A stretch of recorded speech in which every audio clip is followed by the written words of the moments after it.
नमस्कार. Omega hospital व ओम charitable ट्रस्टतर्फे मी मनीषा आपणा सर्वांचे हार्दिक स्वागत करते. विझवून आज रात्री कृत्रिम दीप सारे, गगनात हसणारा तो चंद्रमा पहारे. असतो नभा पण आजच्या निशेल्या त्याच्या सवे रहारे. चषकात अमृताच्या प्रतिबिंब गोड त्याचे, पाहून साजरी ही कोजागिरी करारे. कालच कोजागिरी पौर्णिमा झाली. आपणा सर्वांना कोजागिरीच्या खूप खूप शुभेच्छा. दरवर्षीप्रमाणे यंदाही कोजागिरी या आमच्या सिग्नेचर कार्यक्रमात आम्ही एक नवीन विषयावर चर्चा करण्यासाठी सुप्रसिद्ध समुपदेशक डॉक्टर मुक्ता पुणतांबेकर यांना आज येथे आमंत्रित केले आहे. आपण सर्व जाणताच की 2013 पासून गेली 10 वर्षे विविध विषयांवर आम्ही परिचर्चा घडवून आणल्या आहेत आणि आपण सर्वांचा नेहमीच त्यांना उत्तम प्रतिसाद देखील लाभला आहे. आजचा विषय ज्वलंत आहे, गहन आहे, समायोजित आहे आणि घरोघरी पोचला आहे. एवढेच नव्हे तर थोड्याफार प्रमाणात अनेकांना त्याची झळ लागलेली आहे. आजच्या काळात व्यसन हे केवळ अंमली पदार्थ, दारू, सिगरेटपर्यंत मर्यादित नसून स्क्रीन किंवा मोबाईलद्वारे घरोघरी पोचलं आहे व लहानांपासून मोठ्यांपर्यंत सर्वांनाच ह्यांनी त्याचं वेड लावलं आहे. Today we cannot think of life without a smartphone, so much so that writing on paper with a pen will become a lost art soon. व्यसनाधीनता ही कशी होते याची अनेक कारणं असू शकतात किंवा विविध परिस्थितींमुळे देखील माणूस व्यसनाच्या आहारी जातो, पण त्यातून बाहेर पडण्यासाठी मनावर ताबा मिळवावा लागतो. बहिणाबाईंनी सांगितल्याप्रमाणे मन वढाय वढाय उभ्या पिकातला ढोर, किती हाकला हाकला फिरी येती पिकावर. तर या चंचल मनाला लगाम लावण्यासाठी सेल्फ डिसिप्लिन आवश्यक आहे. Self discipline begins with mastery of your thoughts. If you don't control what you think, you cannot control what you do. Simply put, self-discipline enables you to think first and act afterwards. तर चला कार्यक्रमाची सुरुवात दीप प्रज्वलन करून करूया. मी doctor Mukta Puntambekar, doctor चैतन्य व रेणुका यांना मंचावर आमंत्रित करते.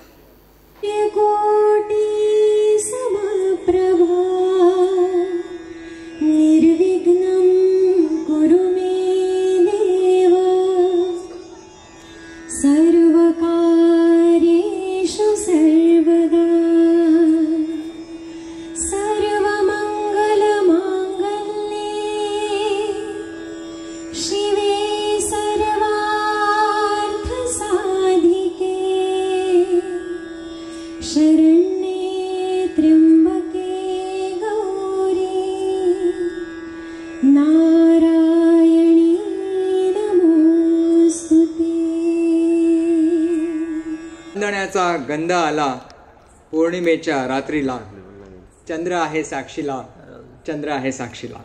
नमस्कार. कोजागर्ती या आमच्या कार्यक्रमात आपणा सर्वांचे मी सहर्ष स्वागत करतो. असे म्हणतात की कोजागरी पौर्णिमेच्या रात्री देवी लक्ष्मी कोजागर्ती असे विचारात फिरत असते. त्यावेळेला जो जागा असेल त्याला धनप्राप्ती होते. आज जो जागा असेल त्याला ज्ञानप्राप्ती होणार आहे. 2013 मध्ये म्हणजे 10 वर्षांपूर्वी कोजागर्ती ही संकल्पना घेऊन मी, मनीषा आणि रेणुका आपणासमोर सादर झालो आणि तेव्हापासून एक कोविडचा काळ सोडला तर दरवर्षी सातत्याने नवीन आणि संवेदनशील विषय घेऊन त्यावर सकारात्मक चर्चा घडवण्याचा आम्ही प्रामाणिक प्रयत्न करीत असतो. ओम चॅरिटेबल ट्रस्ट आणि ओमेगा हॉस्पिटलच्या संयुक्त विद्यमाने हा कार्यक्रम सादर केला जातो. ओमेगा हॉस्पिटलच्या माध्यमातून स्त्रियांसाठी प्रसूती, IVF आणि दुर्बीणद्वारे शस्त्रक्रिया या तिन्ही क्षेत्रात आम्ही सातत्याने गेल्या 26 वर्षांपासून काम करीत आहोत. या कामाला सामाजिक सेवेची जोड मिळावी या उद्देशाने ट्रस्टची स्थापना आम्ही केली आणि याचद्वारे ग्रामीण भागामध्ये निरामय योजनेअंतर्गत कॅन्सर डिटेक्शन आणि कॅन्सर प्रिव्हेन्शनचे काम दर महिन्याला निशुल्क शिबिर आयोजित करून आम्ही 2018 पासून नियमितपणे करीत आहोत. त्यात कुठलाही खंड पडलेला नाही. तसेच शहरी भागात नागपुरात पांढराबोडी येथे आम्ही दररोज निःशुल्क दवाखाना चालवतो आणि त्याचबरोबर 40 वर्षांवरील स्त्रियांसाठी स्मार्ट कार्ड योजना राबवतो, ज्यामध्ये त्यांची निःशुल्क सोनोग्राफी आणि सोनोमॅमोग्राफी अशी तपासणी केली जाते. या सामाजिक कार्याद्वारे आणि या ट्रस्टच्या मार्फत आणि माध्यमातून आम्ही समाजात ट्रस्ट अर्थातच विश्वास संपादन केला आहे आणि त्याचा आम्हाला अभिमान आहे. 50 बेडचे ओमेगा हॉस्पिटल जानेवारीपासून 100 बेडचे होणार आहे आणि महिलांसाठी 100 बेडचं आधुनिक असं महिलांसाठी 100 बेडचं आधुनिक असं या क्षेत्रातील एकमेव हॉस्पिटल राहणार आहे आणि याचा आम्हाला अभिमान आहे. हे सगळं देवाची कृपा, आईवडिलांचे मोठ्यांचे आशीर्वाद आणि आपणा सर्वांचा स्नेह यामुळे शक्य झालेलं आहे. महाजनो येना गतस्थ पंथा अर्थात महापुरुषांचे आचरण हे अनुकरणीय असते. तर अशा आपल्या कांचनताई आजच्या कार्यक्रमाच्या प्रमुख पाहुण्या आहेत. कर्तबगार नितीनजींची वात्सल्यपूर्ण पत्नी असे त्यांचं एक ठसा समाजामध्ये उमटलेला आहे. अर्थात त्यांच्या सामाजिक कार्याने देखील त्यांनी आपला ठसा उमटवलेला आहे आणि त्यामुळे या कार्यक्रमासाठी त्या अगदी योग्य व्यक्ती आहेत. परंतु काही कारणामुळे त्या आज इथे पोहोचू शकल्या नाही. त्यांचा व्हिडिओ संदेश त्यांनी पाठवला आहे. आम्ही खरोखरच कांचनताईचे मनापासून आभारी आहोत. दिव्यत्वाची जेथे प्रचिती तेथे कर माझे जुळती. डॉक्टर मुक्ता पुणतांबेकर या आज आपल्याला प्रमुख वक्त्या म्हणून लाभलेल्या आहेत. त्या क्षेत्रामध्ये ग्रासरूट लेवलला काम करणाऱ्या ध्येयवेड्या व्यक्तींना आम्ही प्रमुख व्यक्ती म्हणून बोलवत असतो आणि म्हणूनच मुक्ताचा या क्षेत्रातील दांडगा अनुभव आपणा सर्वांसाठी पर्वणी ठरणार आहे. मी श्रेया टांगसाळे हिचे देखील विशेष आभार मानतो. तिच्या सुमधुर आवाजाने आजच्या गप्पांना संगीताची साथ मिळणार आहे. पत्रकार बांधव कोजागर्तीला नेहमीच उत्तम कव्हरेज देत असतात. आज not spell success without you. आपणा सगळ्यांनी या कार्यक्रमाला जो उत्स्फूर्त असा प्रतिसाद दिलेला आहे तो आमच्या कायम स्मरणात राहील. हा दुग्ध शर्करा योग पुन्हा पुन्हा येवो अशी मी ईश्वरचरणी प्रार्थना करतो आणि आपल्या सर्वांचे मनपूर्वक आभार मानतो. The woods are lovely dark and deep. The woods are lovely dark and deep but I have promises to keep and miles to go before I sleep. Miles to go before I sleep. धन्यवाद. आज कांचनताई काही कारणास्तव येऊ शकल्या नाहीत, परंतु आज सकाळीच त्यांनी आपला रेकॉर्डेड मेसेज आपल्या सगळ्यांसाठी आवर्जून पाठवलेला आहे. मी जिग्नेशला विनंती करतो की तो संदेश त्यांनी ब्रॉडकास्ट करावा. जिग्नेश प्लीज.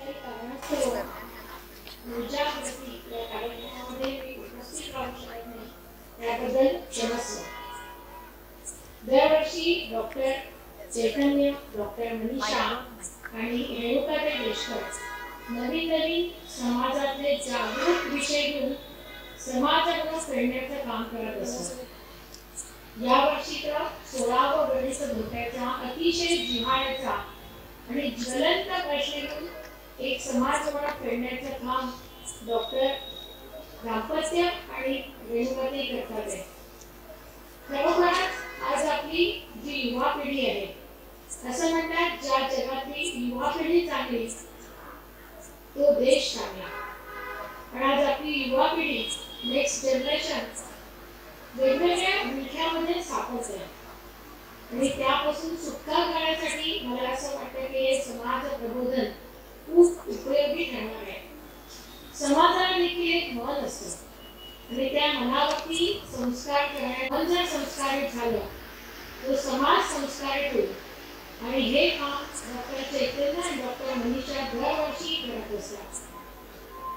मित्रांनो आणि मैत्रिणींनो, मला असं वाटतं की जेवढं युवकांवरती हे अवलंबून आहे तेवढंच त्यांच्या पालकांवरती देखील त्यांच्यावरती संस्कार करणं, त्यांना योग्य मार्गदर्शन करणं, योग्य वळण लावणं हे आवश्यक आहे.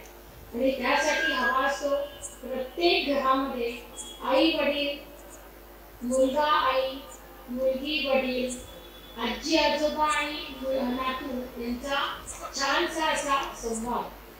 पण आपण बघतोय या टीव्ही माध्यम, मोबाईल, इंस्टाग्राम, व्हॉट्सअप आणि या सगळ्या समाज माध्यमातून सोशल मीडियामध्ये आपण आपला संवाद घडवत चाललाय.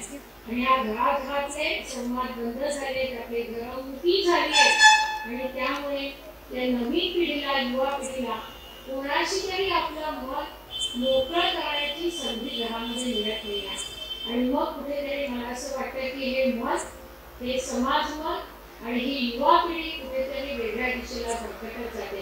आणि हाच हा ज्वलंत विषय घेऊन आज आपल्यासमोर डॉक्टर चैतन्य, डॉक्टर मनीषा, तसंच रेणुकाताई आणि पुंतांबेकर या आपल्याशी संवाद साधणार आहे. अतिशय मला वाईट वाटतंय की इतक्या चांगल्या कार्यक्रमामध्ये मी उपस्थित राहू शकत नाही, पण तरी या कार्यक्रमाला माझ्या खूप खूप शुभेच्छा. आणि इथे आलेली सर्व युवा पिढी चांगले काहीतरी संस्कार, चांगले काहीतरी विचार घेऊन आपापले दिवस जातील आणि आपल्या आयुष्याला वळण देतील असा मला नक्की विश्वास आहे. धन्यवाद. नमस्कार. आज काही कारण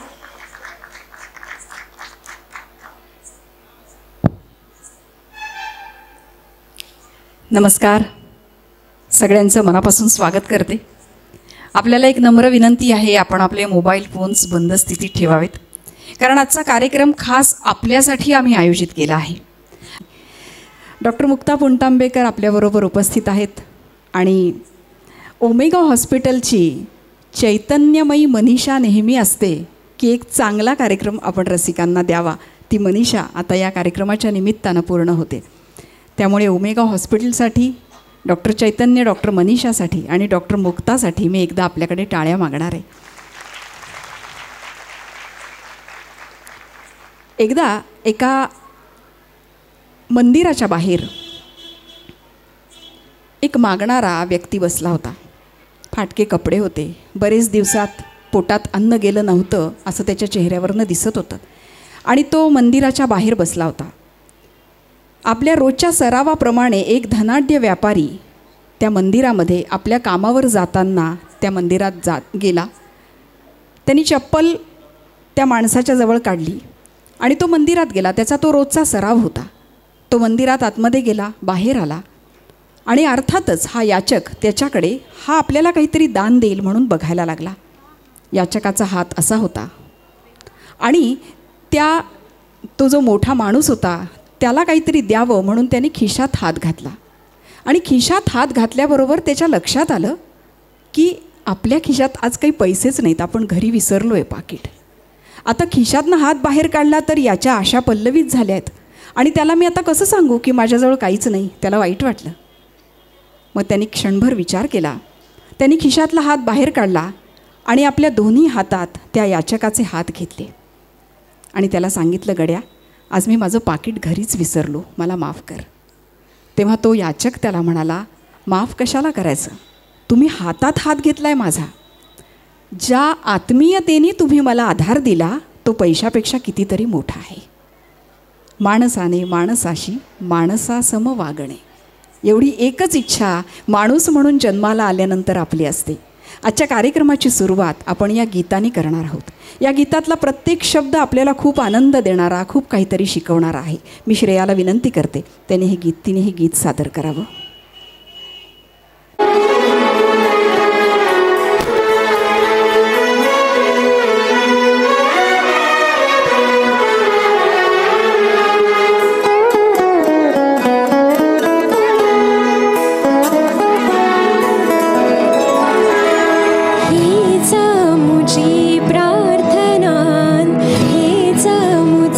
मागणे हीच मुची प्रार्थना.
मध्ये आहेत. त्यांच्याबद्दल आपण जाणून घेणारच आहोत. पण या कार्यक्रमाच्या निमित्तानं त्यांच्याबद्दल आपल्याला थोडंसं सांगते. व्यसनमुक्तीच्या क्षेत्रात पायाभूत काम करत त्याला आकार देणारे सन्माननीय डॉक्टर अनिल अवचट आणि डॉक्टर अनिता अवचट यांच्या सुकन्या म्हणजे मुक्ता पुणतांबेकर. अवचट साहेबांच्या कल्पनेतून आणि पु ल देशपांडे यांच्या आशीर्वादाने स्थापन झालेलं मुक्तांगण म्हणजे मुक्तींसाठी खात्रीचं, आधाराचं आणि मायेचं ठिकाण आहे. या मुक्तांगणाच्या डायरेक्टर आहेत डॉक्टर मुक्ता पुणतांबेकर. क्लिनिकल सायकॉलॉजीमध्ये सुवर्ण पदकासह MA आहेत आणि मुक्ता सायकॉलॉजीमध्ये डॉक्टरेटसुद्धा आहे. धडाडी आणि कार्यकर्तृत्वाच्या जोरावर आता केवळ पुणे मुक्तांगणपुरतं मर्यादित न राहता जगभर त्यांचं नाव आहे, याचा आम्हाला अतिशय आनंद आहे. पॅरिसच्या ॲडिक्शन प्रोग्राम्ससाठी त्यांची विशेष निवड करण्यात आली होती. असंख्य माणसांना जोडत नवीन बदलत्या युगाची आव्हानं पेलत मुक्ता पुणतांबेकर या क्षेत्रात भरीव काम करत आहेत. मराठी आणि इंग्रजी या भाषेतून या विषयावरील अनेक लेखांच्या माध्यमातून आपलं योगदान देत आहेत. आणि विशेष म्हणजे व्यसनी पुरुषांच्या महिलांसाठी सुद्धा सहचरी आणि निशिगंध या प्रोजेक्टच्या माध्यमातून अशा महिलांना स्वतःच्या पायावर उभं करण्यासाठी सुद्धा मदत करत आहेत. धडाडी आणि नेतृत्व तसंच समाजासाठी काहीतरी करण्याच्या तळमळीतून मुक्ता पुणतांबेकर यांच्या कार्याची दखल सरकारने सुद्धा घेतली आहे. अगदी तळागाळातल्या निरक्षर, अशिक्षित, व्यसनी लोकांच्यापासून ते इंटरनेट, मोबाईलच्या जाळ्यामध्ये अडकलेल्या आणि ड्रग्ज आणि तत्सम अंमली पदार्थांच्या आहारी गेलेल्या आत्ताच्या कॉर्पोरेट क्षेत्रातल्या तरुणींसाठी विविध पद्धतीने काम करणाऱ्या मुक्ता अनेकांच्या आधार आहेत. त्यांच्या या कार्यकुशलतेमुळे आणि अर्थात त्यांना सहकार्य करणाऱ्या त्यांच्या टीममुळे ISOचं सर्टिफिकेट मुक्तांगणला मिळालं आहे आणि महाराष्ट्र शासनाच्या अनेक पुरस्कारांसह राष्ट्रीय पुरस्कार ऑर्गनायझेशन ऑफ एक्सलन्स जो सन्माननीय राष्ट्रपती यांच्या हस्ते मुक्ताला बहाल करण्यात आला आहे.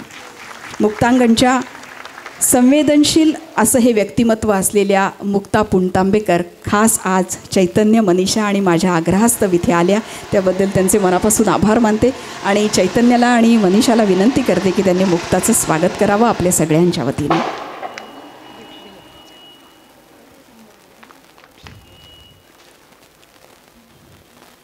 देखणी ती पाऊले जी ध्यासपंथी चालती, देखणी ती पाऊले जी ध्यासपंथी चालती, वाळवंटातून सुद्धा स्वस्ती पद्मे रेखिती. असा आदर्श घेत मुक्तासुद्धा आता त्याच वाटेने निघाली आहे आणि ती आमची मैत्रीण आहे, याचा आम्हाला खूप अभिमान आहे. धन्यवाद.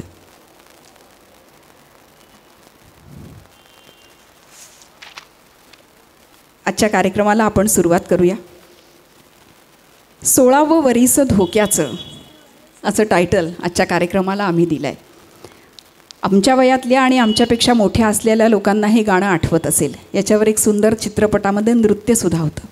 16वं वरीस धोक्याचं अशा प्रकारची एक लावणी होती. पण मला आजच्या कार्यक्रमाच्या निमित्तानं असं म्हणावंसं वाटतं की 16वं वरीस धोक्याचं नाही, 16वं वरीस मोक्याचं आहे. कसं? कारण 16व्या वर्षीच संत ज्ञानेश्वर महाराजांनी ज्ञानेश्वरी लिहिली. छत्रपती शिवाजी महाराजांनी 16व्या वर्षीच तोरण्याचं तोरण बांधलं आणि स्वराज्य उभं करण्यासाठी प्रयत्न केला. 16व्या वर्षी माणसाच्या बुद्धिमत्तेची चमक काय असू शकते हे आपल्या महाराष्ट्रातच आपल्याला इतक्या तेजोमय तळपताना असं दिसतंय. त्यामुळे 16व्या वर्षी आपली मुलं काय करतायत आणि 16व्या वर्षांमध्ये असलेला मुलगा किंवा मुलगी आपण स्वतः काय करतोय याचा विचार आजच्या कार्यक्रमातनं आपण घेऊन जायचा आहे. म्हणून हे टायटल दिलं आहे 16वं वरीस धोक्याचं. आणि आता आपण आजच्या विषयाकडे वळूया. भगवान गौतम बुद्धांचं अतिशय सुंदर वाक्य आहे. भगवान गौतम बुद्ध म्हणतात, जो माणूस अंमली पदार्थ आणि इतर व्यसनांचं सेवन करतो तो घोर पाप करतो. या वाक्याला घेऊन आज आपण पुढे जाऊया आणि बघूया नेमका आपला विषय कुठे जातो आहे. मुक्ता, तुझं खूप मनापासून स्वागत.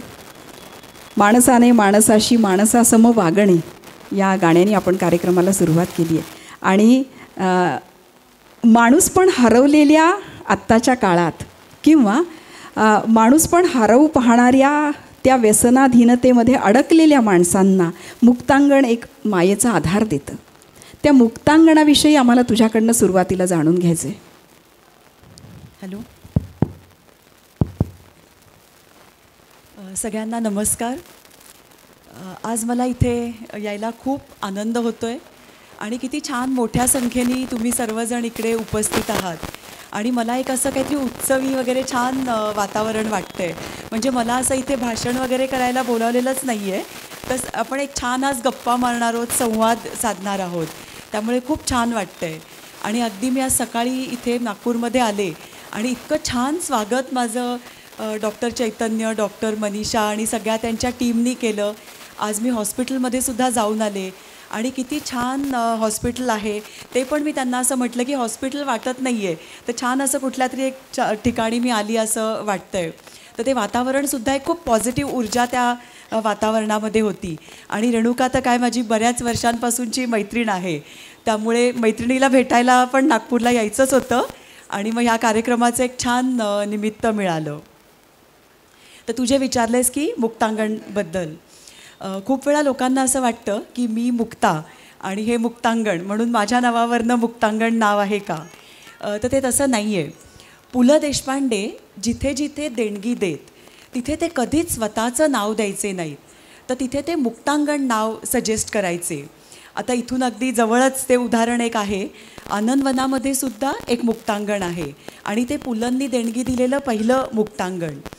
आणि अशा पद्धतीने असंच झालं की माझी आई सायकॅट्रिस्ट म्हणून काम करत होती, पुण्याचं जे मेंटल हॉस्पिटल आहे.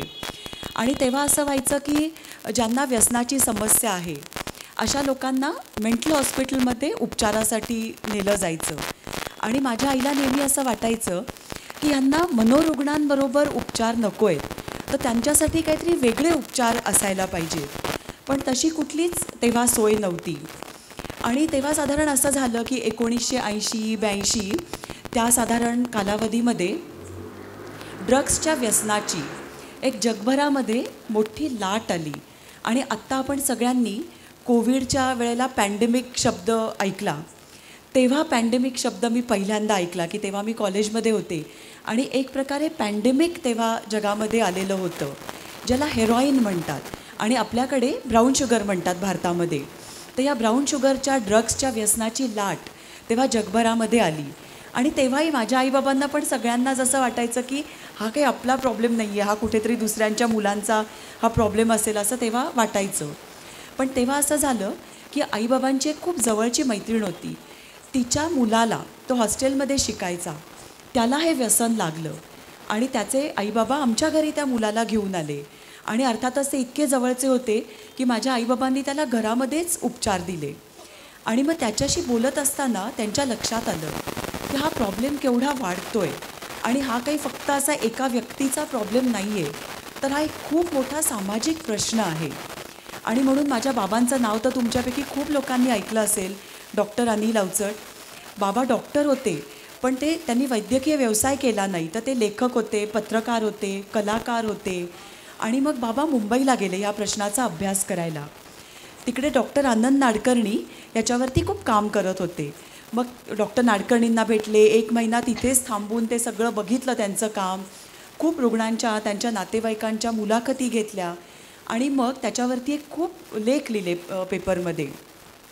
आणि मग नंतर त्याचं पुस्तकसुद्धा झालं.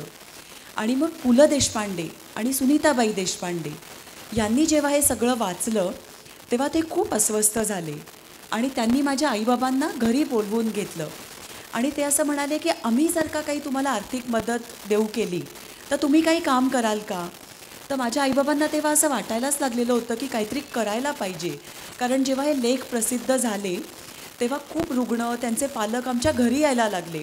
ते विचारायला लागले की तुम्ही हे लिहिलं तर आहे, पण आता काय, आमच्या मुलांना तुम्ही मदत कशी करणार आहात. आणि अगदी एका सकाळचा मी तुम्हाला एक प्रसंग सांगते की रविवारची एक सकाळ होती आणि आमच्या घरी एक गृहस्थ आले आणि ते म्हणाले, ते दुसऱ्या कुठल्या तरी बाहेरगावून आले होते आणि ते म्हणाले की माझ्या मुलाला एंट्रन्स एक्झाम देण्यासाठी मी पुण्यात घेऊन आलो आहे आणि त्याला ड्रग्सचं व्यसन आहे आणि आता त्याला खूप विड्रॉल सिम्पटम्सचा त्रास सुरू होते. आता थोड्या वेळामध्येच त्याची परीक्षा आहे, तर तुम्ही आम्हाला सांगा की पुण्यात ड्रग्स कुठे मिळतील, म्हणजे माझ्या मुलाला मी ड्रग्स खरेदी करीन, मग तो ड्रग्स घेईल आणि त्याचे विड्रॉल सिम्पटम्स थांबतील आणि तो परीक्षेला जाईल. तर माझ्या आईबाबांना तर खूपच धक्का बसला हे सगळं ऐकून. त्यामुळे त्यांची इच्छा होती की काहीतरी काम करायची. आणि मग पुलंनी जेव्हा हे देणगी देण्याची इच्छा व्यक्त केली तेव्हा मग माझी आई म्हणाली की हो, आपण मेंटल हॉस्पिटलच्या आवारामध्येच हे काम सुरू करू. आणि मग मेंटल हॉस्पिटलच्याच एका बिल्डिंगमध्ये मुक्तांगणची 1986मध्ये स्थापना झाली. आणि अशा पद्धतीने फक्त 15 रुग्णांसहित जे काम सुरू झालेलं होतं, तर आता मुक्तांगणमध्ये एका वेळेला 150 रुग्णांना उपचार घेण्याची सोय आहे. आपण मुक्तांगण आत्ता कसं आहे ते बघूया. मुक्तांगणचं एक छोटंसं क्लिप आहे, ती आपण बघूया.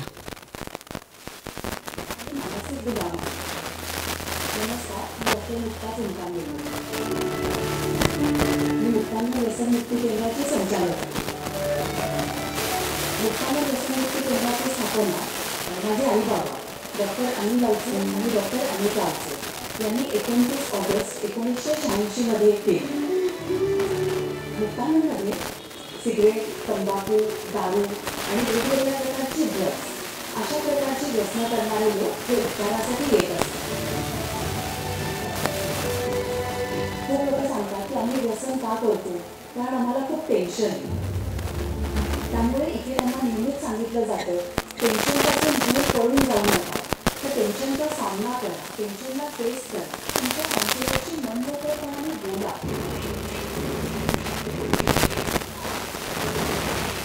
मुक्तांगणच्या वातावरणाची सवय व्हायला 3-4 दिवस तरी त्यांना लागतात, पण नंतर त्यांना इथे आवडायला लागतं.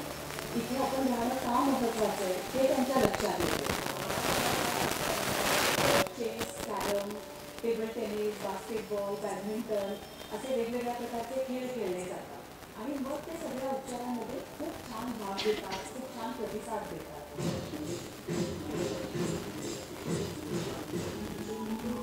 एवढ्या सगळ्या कालावधीमध्ये आम्ही 30,000 रुग्णांना उपचार दिलेले आहेत. फायनान्शियल सपोर्टच नाही, तर मुक्तांगणमध्ये टेन्सिलपासून ते इमोशनल सपोर्ट करायचा सगळ्या सपोर्ट.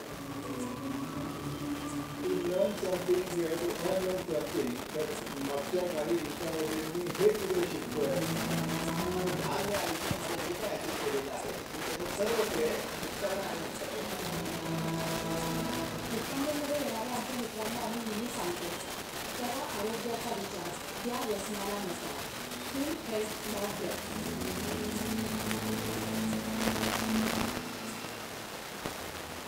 व्यसन म्हणजे कुठल्याही प्रकारची. धन्यवाद. मुक्तांगण बंद व्हायला हवं असं पुलं म्हणाले होते. खरं आहे ना? मुक्तांगणचं जेव्हा पुलंनी उद्घाटन केलं तेव्हा ते असं म्हणाले होते की मी एका व्यसनमुक्ती केंद्राचं उद्घाटन करतोय, तर ह्या केंद्राची भरभराट होऊ दे, अशा शुभेच्छा काही योग्य होणार नाहीत ना, व्यसनमुक्ती केंद्राची भरभराट. त्यापेक्षा मी तुम्हाला अशा शुभेच्छा देतो की इतकं काम करा की हे व्यसनमुक्ती केंद्र बंद झालं पाहिजे आणि त्या जागी मग आपण एक सांस्कृतिक केंद्र निर्माण करूया. द्रष्टे होते पुलं, द्रष्टे होते डॉक्टर अनिल अवचट आणि डॉक्टर अनिता अवचट. पण आज समाजापुढे भेडसावणारं चित्र खूप वेगळं आहे.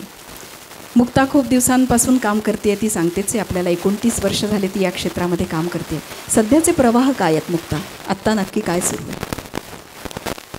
मुक्तांगणमध्ये जे रुग्ण येत असतात उपचारासाठी ते आपण या फिल्ममध्ये पण बघितलं की दारू, ड्रग्ज हे तर सगळे असतातच, पण काही वेगळ्या प्रकारची सुद्धा व्यसनं आता दिसायला लागली आहेत. तर सध्या नेमकं आम्हाला चित्र काय काय दिसतं?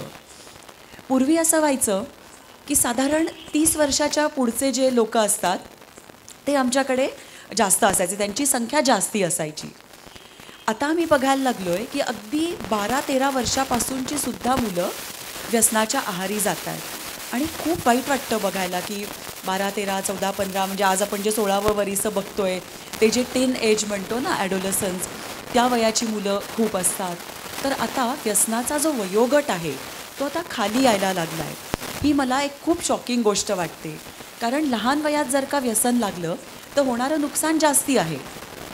शारीरिक नुकसान जास्ती किंवा मानसिक हानी जास्ती होते आणि ह्या वयामध्ये पुढचं करिअर ठरणार असतं, ते करिअरचंच नुकसान होतं. ही मुलं काही मग चांगलं करिअर करू शकत नाही.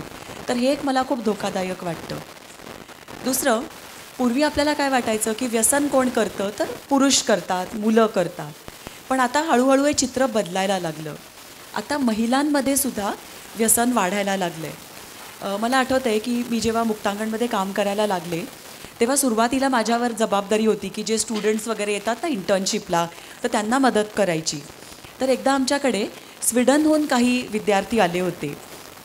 त्यांना मी सगळं दाखवत होते मुक्तांगण. तर तेव्हा म्हणजे मला वाटतं 94 सालची ही गोष्ट आहे. तर तेव्हा ते मला असं म्हणाले की आम्हाला तर इथे सगळे पुरुष रुग्ण दिसत आहे, तुम्ही महिलांना कुठे ठेवता? तर मला तेव्हा खूप आश्चर्य वाटलं. मी म्हटलं नाही नाही, आमच्या देशात महिला दारू बिरू काही पित नाहीत, असं मला 94 साली माझं म्हणणं होतं. पण हळूहळू चित्र बदललं आणि महिलांमध्ये सुद्धा व्यसन वाढायला लागलं. आणि इतकं की 2009मध्ये आम्हाला निशिगंध हा वेगळा महिलांसाठी विभाग सुरू करायला लागला. तर हे मला वाटतं दुसरा एक ट्रेंड हा म्हणता येईल.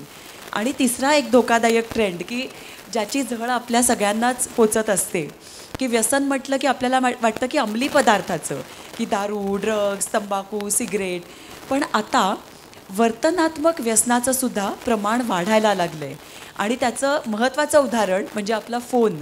आपल्याकडे जर का फोन नसेल हातात तर बघा आपलं चालत नाही. दर थोड्या वेळाने आपल्याला फोन चेक करायला लागतो. स्क्रीनचं व्यसन आता वाढायला लागलं आहे. मग टी व्ही आहे, व्हिडिओ गेम्स आहेत, पोर्नोग्राफी, ऑनलाईन शॉपिंग, सतत व्हिडिओ बघत बसायचं, असं इवन ह्याचं जुगार असतो ऑनलाईन, त्याचंसुद्धा खूप आता व्यसन वाढतं आहे. तर बिहेवियरल ॲडिक्शन म्हणजे वर्तनात्मक व्यसन हे सुद्धा वाढायला लागलं आहे.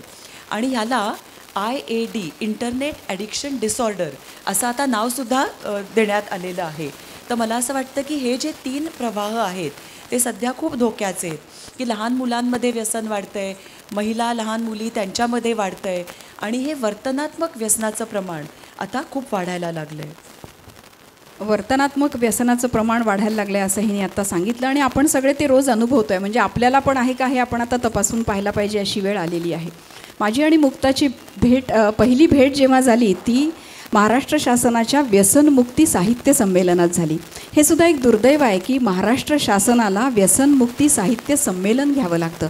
म्हणजे व्यसनमुक्ती या विषयावर इतकं साहित्य निर्माण होतं की त्याच्यावर साहित्य संमेलन घ्यावं लागतं. हे सुद्धा आपल्या देशाचं दुर्दैव आहे असं म्हणायला हरकत नाही. आणि तेव्हा आम्ही संमेलनाचे अध्यक्ष आणि बाकी सगळं ते पाळून आम्ही तो विषय हाताळत होतो, तेव्हा मनामध्ये कुठेतरी ते दुखत होतं.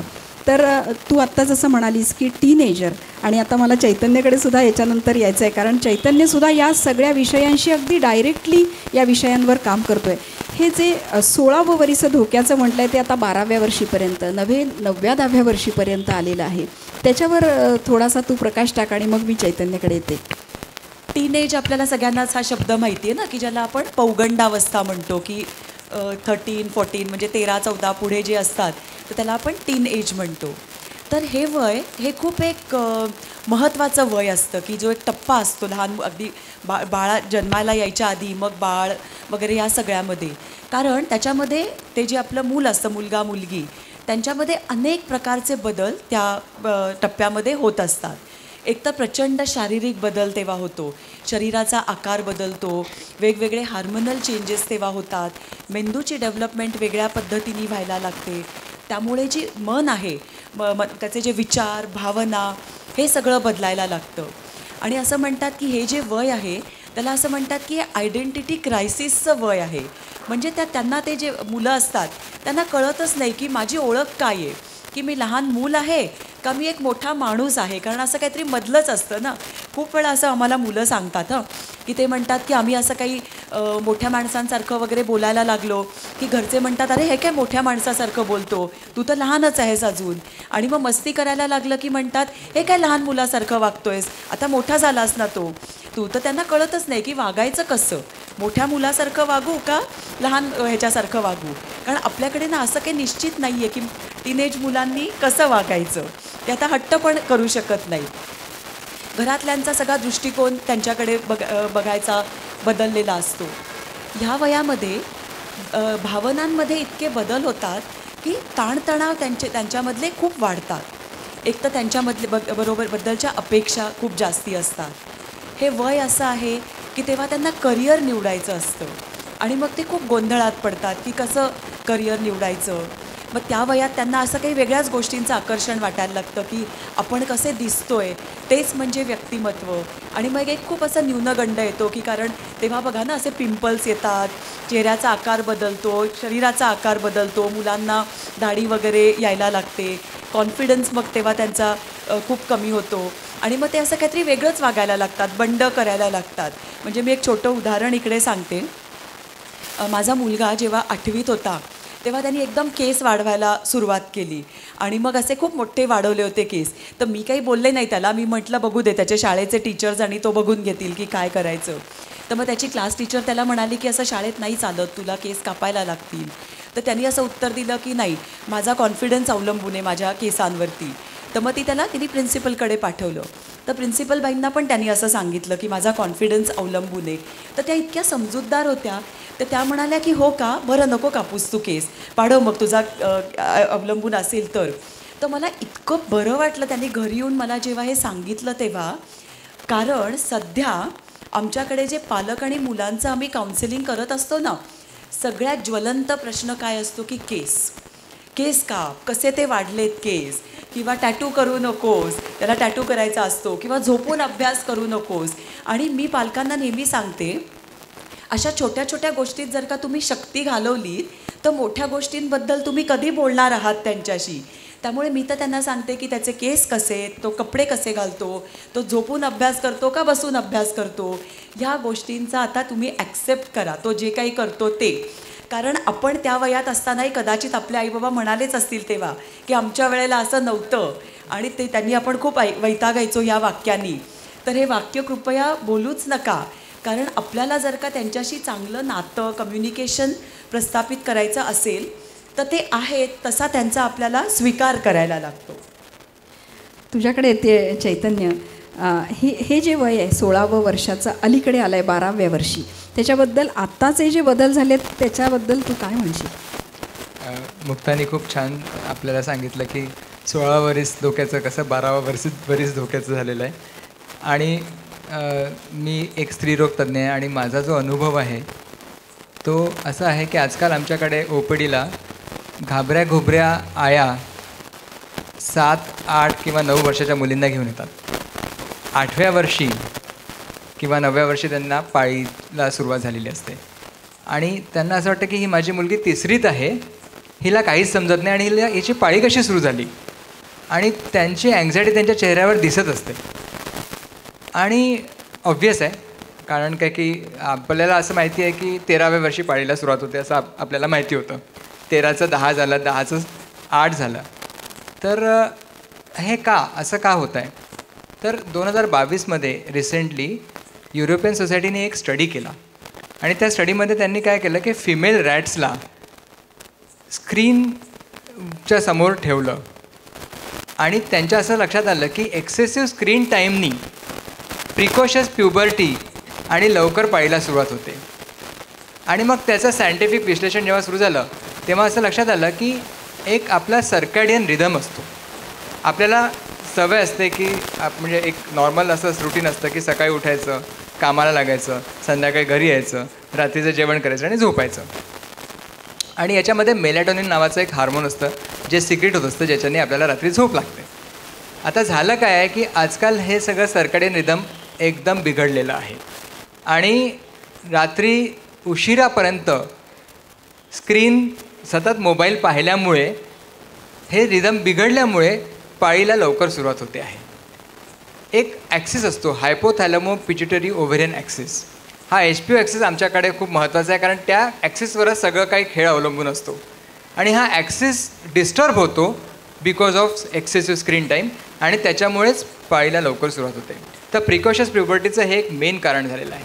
आणखीन एक मी तुम्हाला या निमित्ताने सांगू इच्छितो की पॉलिसिस्टिक ओव्हेरियन सिंड्रोम किंवा PCOS नावाचा एक सिंड्रोम आहे जो खूप कॉमन, म्हणजे 40% मुलींना PCO असतं आणि ज्याच्यामध्ये पिरियड्स इरेग्युलर येतात, लठ्ठपणा वाढतो, चेहऱ्यावर पिंपल्स येतात आणि पाळी इरेग्युलर होते. या सगळ्या गोष्टी ह्याचा एक विशेष सर्कल आहे आणि या विशेष सर्कलमध्ये पाळीला लवकर सुरुवात होणं, PCO आणि स्क्रीन टाईम याचा डायरेक्ट संबंध आहे. आणि म्हणून जर आपल्याला आपला रिदम व्यवस्थित मेंटेन करायचा असेल तर अगदी लहानपणापासूनच या गोष्टीवर विचार व्हायला हवा की आपण खरोखरच स्क्रीनला किती महत्त्व देतो आहे आणि आपला screen time excess of screen time तर होत नाही आहे ना. तर PCO, प्रिकॉशस प्युबर्टी या सगळ्यांचा स्क्रीन टाईमशी डेफिनेट संबंध आहे. आणि मुलांच्या बाबतीत काय हेच अर्थातच मुलांच्या बाबतीत देखील याचा संबंध तर आहेच आहे. पण एक गोष्ट मी इन्फर्टिलिटी आणि IVFचा डॉक्टर आहे आणि आमच्या एक गोष्ट इतक्यात एक विशेषत्वाने लक्षात आली की excessive exposure to porn material हे इतकं इझिली अवेलेबल आहे.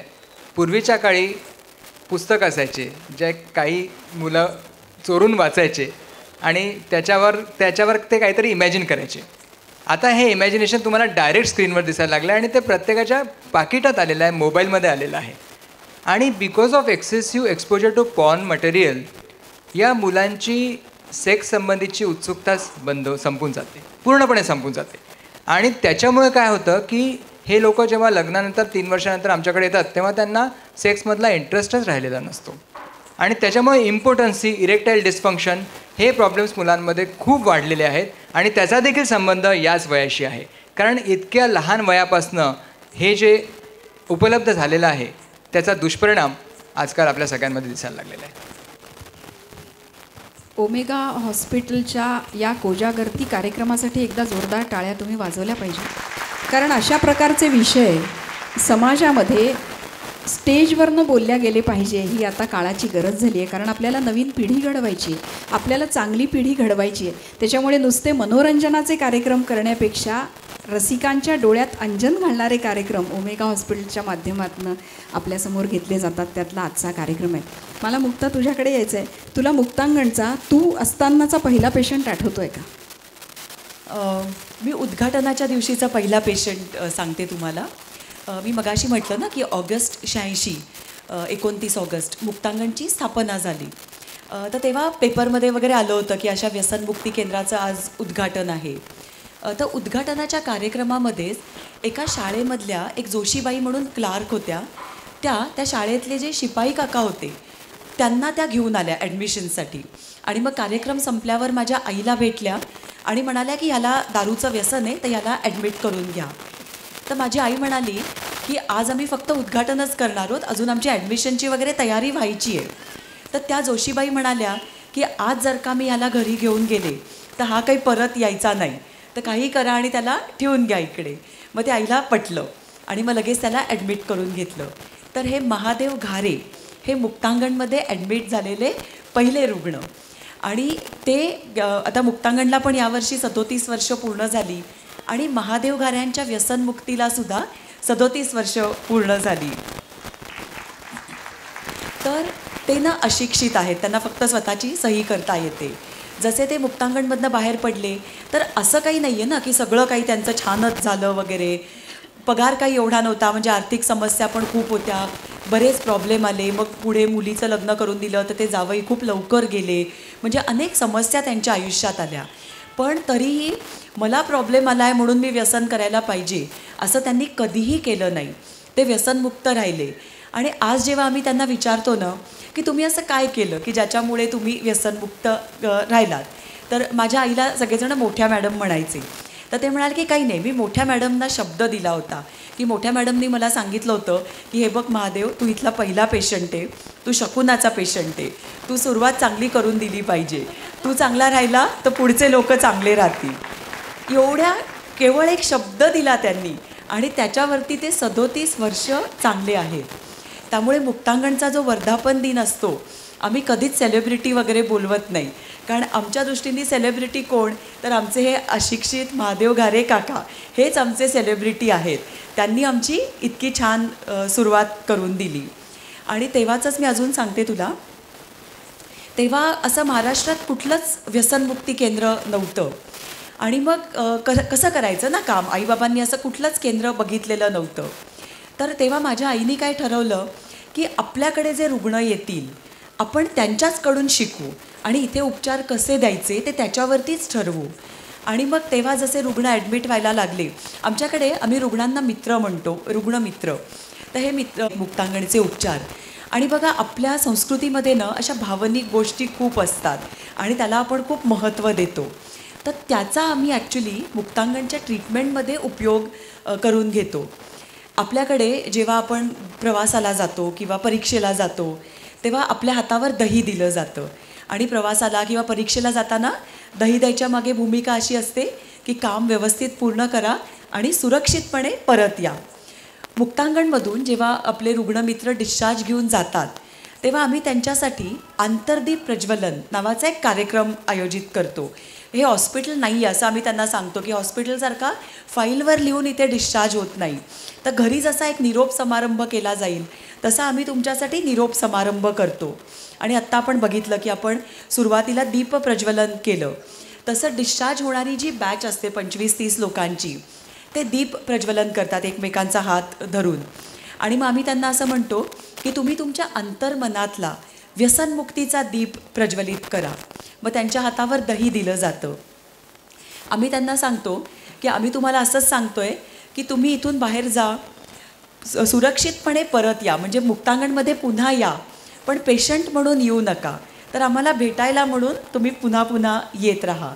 आणि त्यांच्यासाठी हा खूप एक टचिंग अनुभव असतो. मग त्यांच्या डोळ्यातनं पाणी येतं पण त्यांच्या लक्षात राहतो हा अनुभव.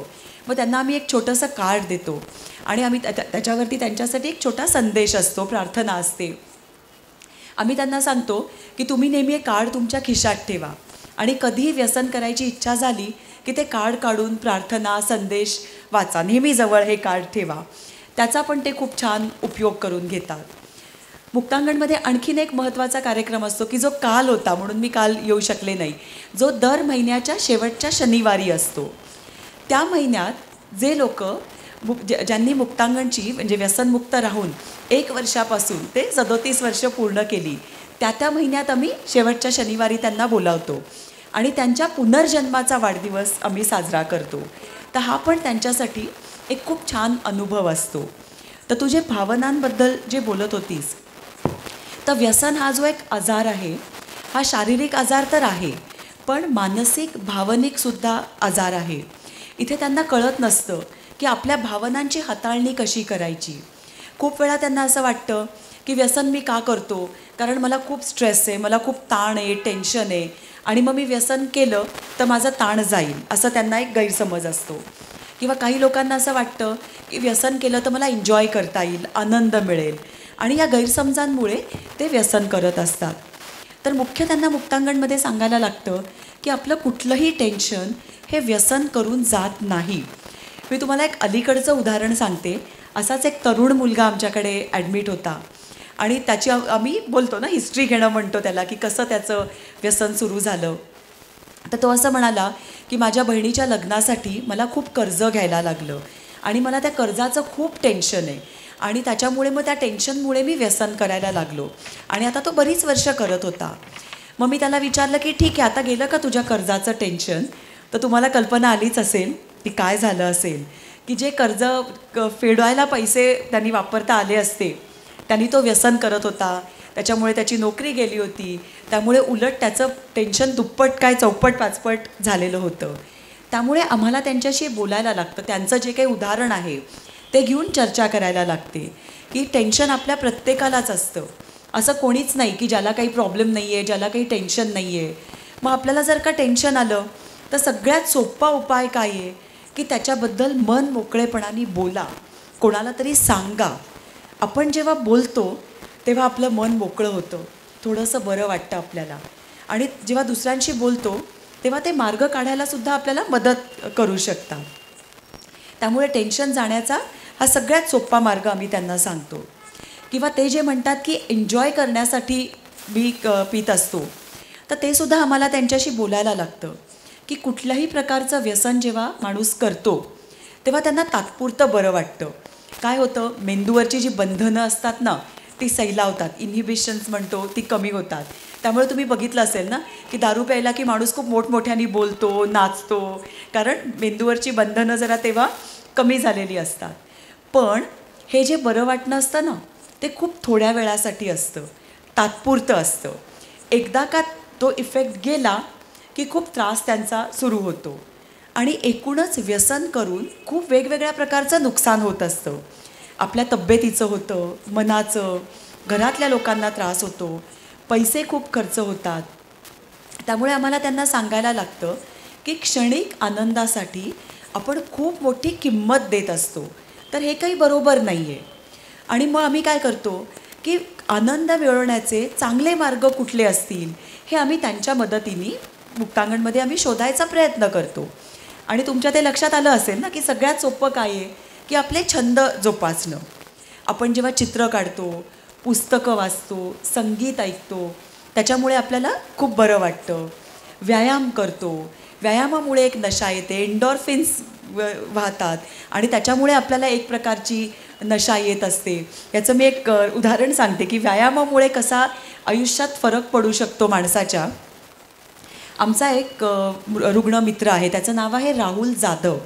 आणि 8 वर्षापूर्वी राहुल मुक्तांगणमध्ये ॲडमिट झाला आणि तो त्याच्या व्यसनामुळे पूर्ण सगळ्या गुन्हेगारी मार्गाला लागलेला होता. तुम्ही ते मुंबईतलं गँग वॉर वगैरे माहिती असेल सगळ्यांना, त्या गँगमध्ये तो अडकलेला होता. आणि मग खंडणी मागणं, धमक्या देणं, हे सगळे इवन हाफ मर्डर वगैरे असे बरेच गुन्हे राहुलच्या नावावरती होते. आणि मग एकदा त्याला पोलिसनी पकडलं, मग तो 4 वर्ष जेलमध्ये होता आणि जेलमध्ये त्याचं व्यसन सुरू होतं. आणि मग जेव्हा तो सुटून आला तेव्हा त्याला काही नोकरी मिळत नव्हती, सगळीकडे त्याची कीर्ती पसरलेली होती. तो डोंबिवलीचा आहे. आणि मग कुठेतरी नोकरी मिळाली, पण काहीतरी झालं, कुठेतरी गुन्हा, पोलीस त्या नोकरीच्या ठिकाणी आले, त्याला परत पकडून घेऊन गेले. त्यामुळे खूप तो फ्रस्ट्रेट झाला होता. पश्चाताप पण होता पूर्वी सगळं जे काही त्याच्या हातून कृत्य घडलेली होती. आणि प्रचंड चिडचिड, टेन्शन, पश्चाताप, डिप्रेशन अशा अनेक नकारात्मक भावना सगळ्या त्याच्या मनामध्ये होत्या. मग त्याच्या वडिलांना मुक्तांगणबद्दल कळलं आणि त्यांनी त्याला ॲडमिट केलं. मुक्तांगणमध्ये ना आम्ही 1 महिना ठेवत असतो आमच्या रुग्णांना. पण राहुलशी बोलल्यावर लक्षात आलं की याला 1 महिना काही पुरेसा नाही आहे. आणि आमच्याकडे एक आफ्टर केअर विभाग आहे की ज्यांना पुनर्वसन ज्यांचं करायचं आवश्यकता असते त्यांना आम्ही आफ्टर केअर विभागामध्ये आमच्या ठेवतो. ते हाफवे होमसारखं असतं की ते आत राहून बाहेर नोकरी शोधू शकतात, शिक्षण पूर्ण करू शकतात. तर राहुल आमच्या आफ्टर केअरमध्ये राहिला. त्यांच्याकडे पैसे तर नव्हतेच मुक्तांगणची फी भरायला, तर तो म्हणाला की मला काहीतरी काम द्या. आणि तो आमच्या हाऊसकीपिंग विभागात काम करायला लागला. आणि तो त्याच्या जीवनातला ना एक खूप छान टर्निंग पॉईंट त्याच्यामुळे आला. आज राहुल काय सांगतो की जेव्हा मी वॉशरूम साफ करायला लागलो, पेशंट्सला कधीकधी स्वच्छ करायला लागतं, त्यांना मी क्लीन करायला लागलो, तेव्हा ना हळूहळू माझ्यातला जो पश्चाताप होता तो धुवून निघायला लागला, राग माझ्यातला कमी व्हायला लागला, मन साफ व्हायला लागलं ते सगळं केल्यामुळे. आणि 2 वर्ष राहुल मुक्तांगणमध्ये राहून त्यांनी हे सगळं काम केलं आणि खरोखर त्याच्यात खूप चांगला बदल व्हायला लागला. आणि तेव्हाच असं झालं की पुण्यामध्ये एक मॅरेथॉन होती आणि त्यांनी आम्हाला सांगितलं की तुमच्यातल्या काही लोकांना घेऊन या, असंच फ्री एंट्रीज त्यांनी आम्हाला दिल्या. तर मग मी सगळ्यांना विचारत होते की कोणाला मॅरेथॉनमध्ये भाग घ्यायचा आहे. तर राहुलने हात वर केला आणि राहुल म्हणाला की मी खूप जोरात पळतो, पोलीस माझ्या मागे लागायचे पण त्यांना मला पकडताच यायचं नाही.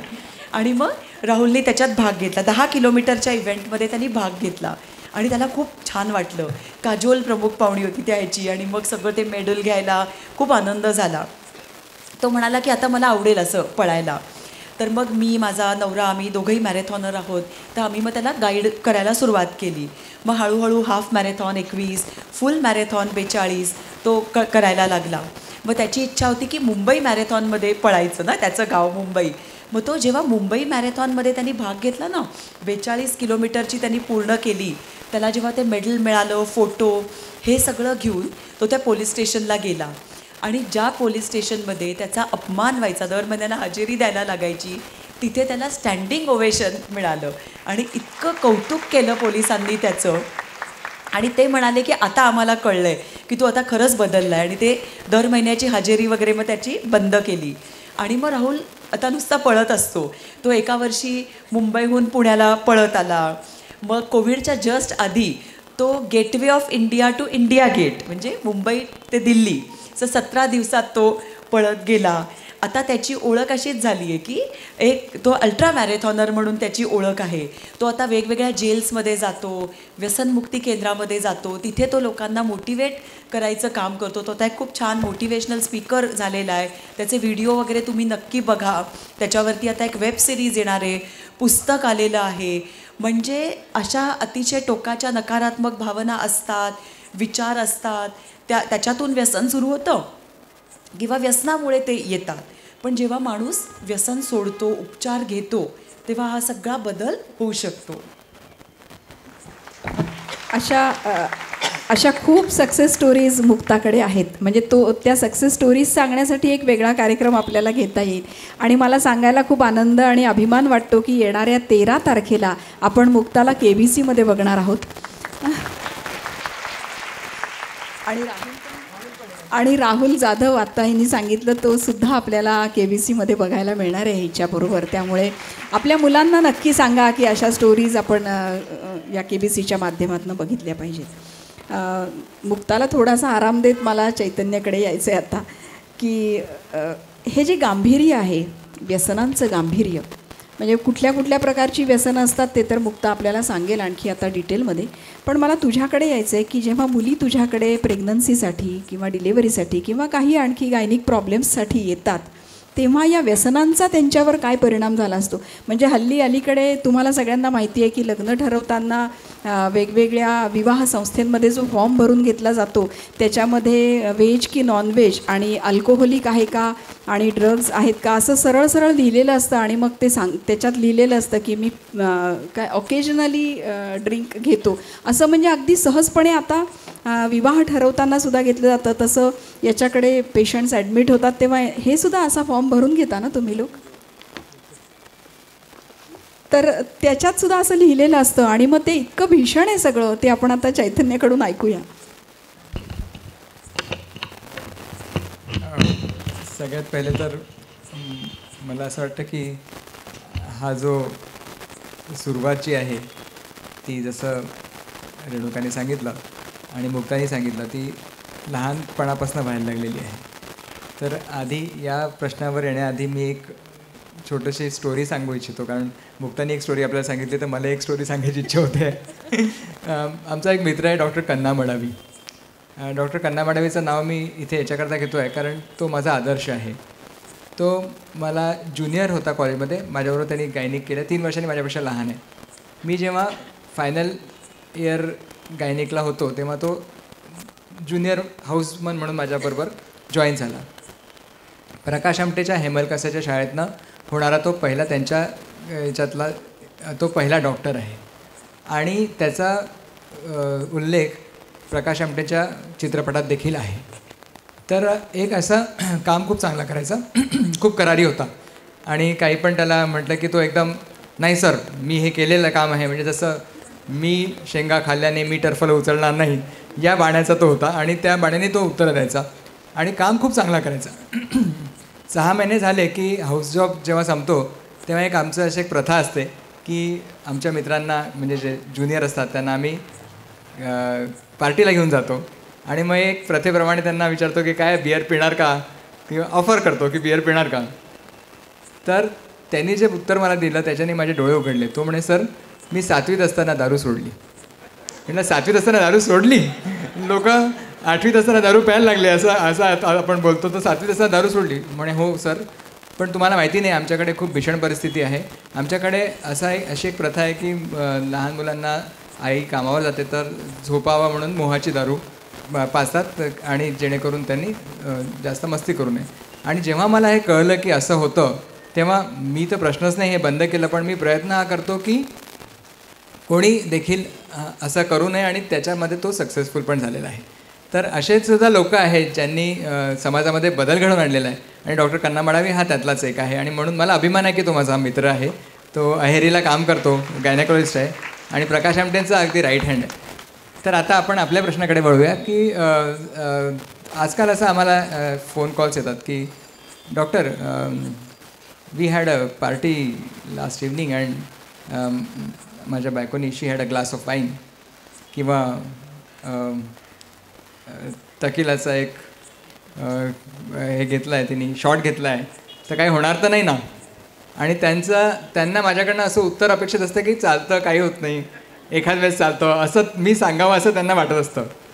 पण it is, I must say, it is all or none law. आणि तुम्ही जर हे चलता है वाला जर तुम्ही हिशोब ठेवला तर त्याचे दुष्परिणाम अतिशय गंभीर आणि अतिशय वाईट आहे.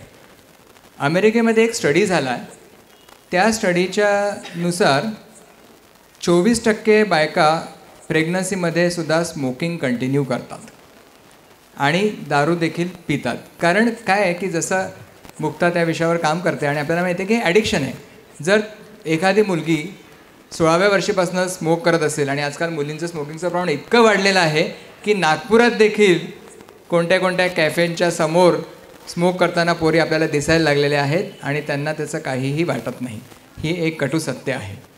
तर जी मुलगी 17व्या वर्षीपासून स्मोक करते आहे रोज, ती अचानक काही प्रेग्नन्सीमध्ये ते स्मोकिंग बंद करू शकत नाही, कारण ते ॲडिक्शन आहे. आणि मी तर म्हणतो दारूपेक्षा सिगरेटचं व्यसन हे आणखीन भयंकर आहे, कारण ते ॲडिक्शन जात नाही. तर त्या कुठे दारू आणि सिगरेट पिणं बंद करणार आहे. आणि त्याचे जे दुष्परिणाम आहेत ते लाँग टर्म दुष्परिणाम आहेत. प्रेग्नन्सीमध्ये तुम्ही सगळ्यात पहिलं तर आहे की दारू पिऊन तुम्ही जर प्रेग्नन्सी असेल, दारू पिऊन तुम्ही चालत पडले तर तुमच्या बाळालाच इजा होईल. इथून सुरुवात आहे. आणि एक अल्कोहोलिक सिंड्रोम नावाची एक कंडिशन आहे, ज्याच्यामध्ये या जे मुलं जन्माला येतात त्या मुलांना बिहेवियरल प्रॉब्लेम्स, नंतर मग बोलण्यामध्ये प्रॉब्लेम, मानसिक आजार, डेव्हलपमेंटल डिले, ब्रेनची डेव्हलपमेंट खराब, हे सगळे सिंड्रोम हा आयुष्यभर त्यांच्या मागे लागतो. इतकंच नाही तर क्लेफ्ट पॅलेटसारखे काही ॲनामोलीजसुद्धा बेबीजमध्ये होतात.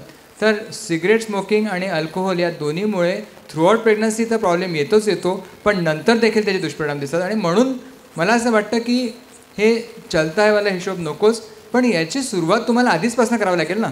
कारण प्रेग्नन्सी हे आहे आयुष्याच्या, एवढ्या मोठ्या आयुष्याच्या 9 महिन्याचा फक्त एक काळ आहे. आणि त्याच्यानंतरचा अर्थात लॅक्टेशनचा काळ देखील आहे, कारण लॅक्टेशनमध्ये सुद्धा ते सिक्रेट होतं. तर याची तुम्हाला जर जाणीव असेल तर नुसतं मुलं होणं हा एक हे नाही आहे. त्याची सुरुवात जी आहे ती आधीपासून तुम्हाला पूर्वतयारी करावी लागते. जसं फॉलिक ॲसिडच्या गोळ्या घ्याव्या लागतात 3 महिने आधीपासून, तसं हे पण तुम्हाला पाहावं लागणार आहे. आणि हे अतिशय महत्त्वाचं आहे. फक्त मला तुझ्याकडे यायचं आहे. तुझ्याकडे आत्ता जे पेशंट्स येतात,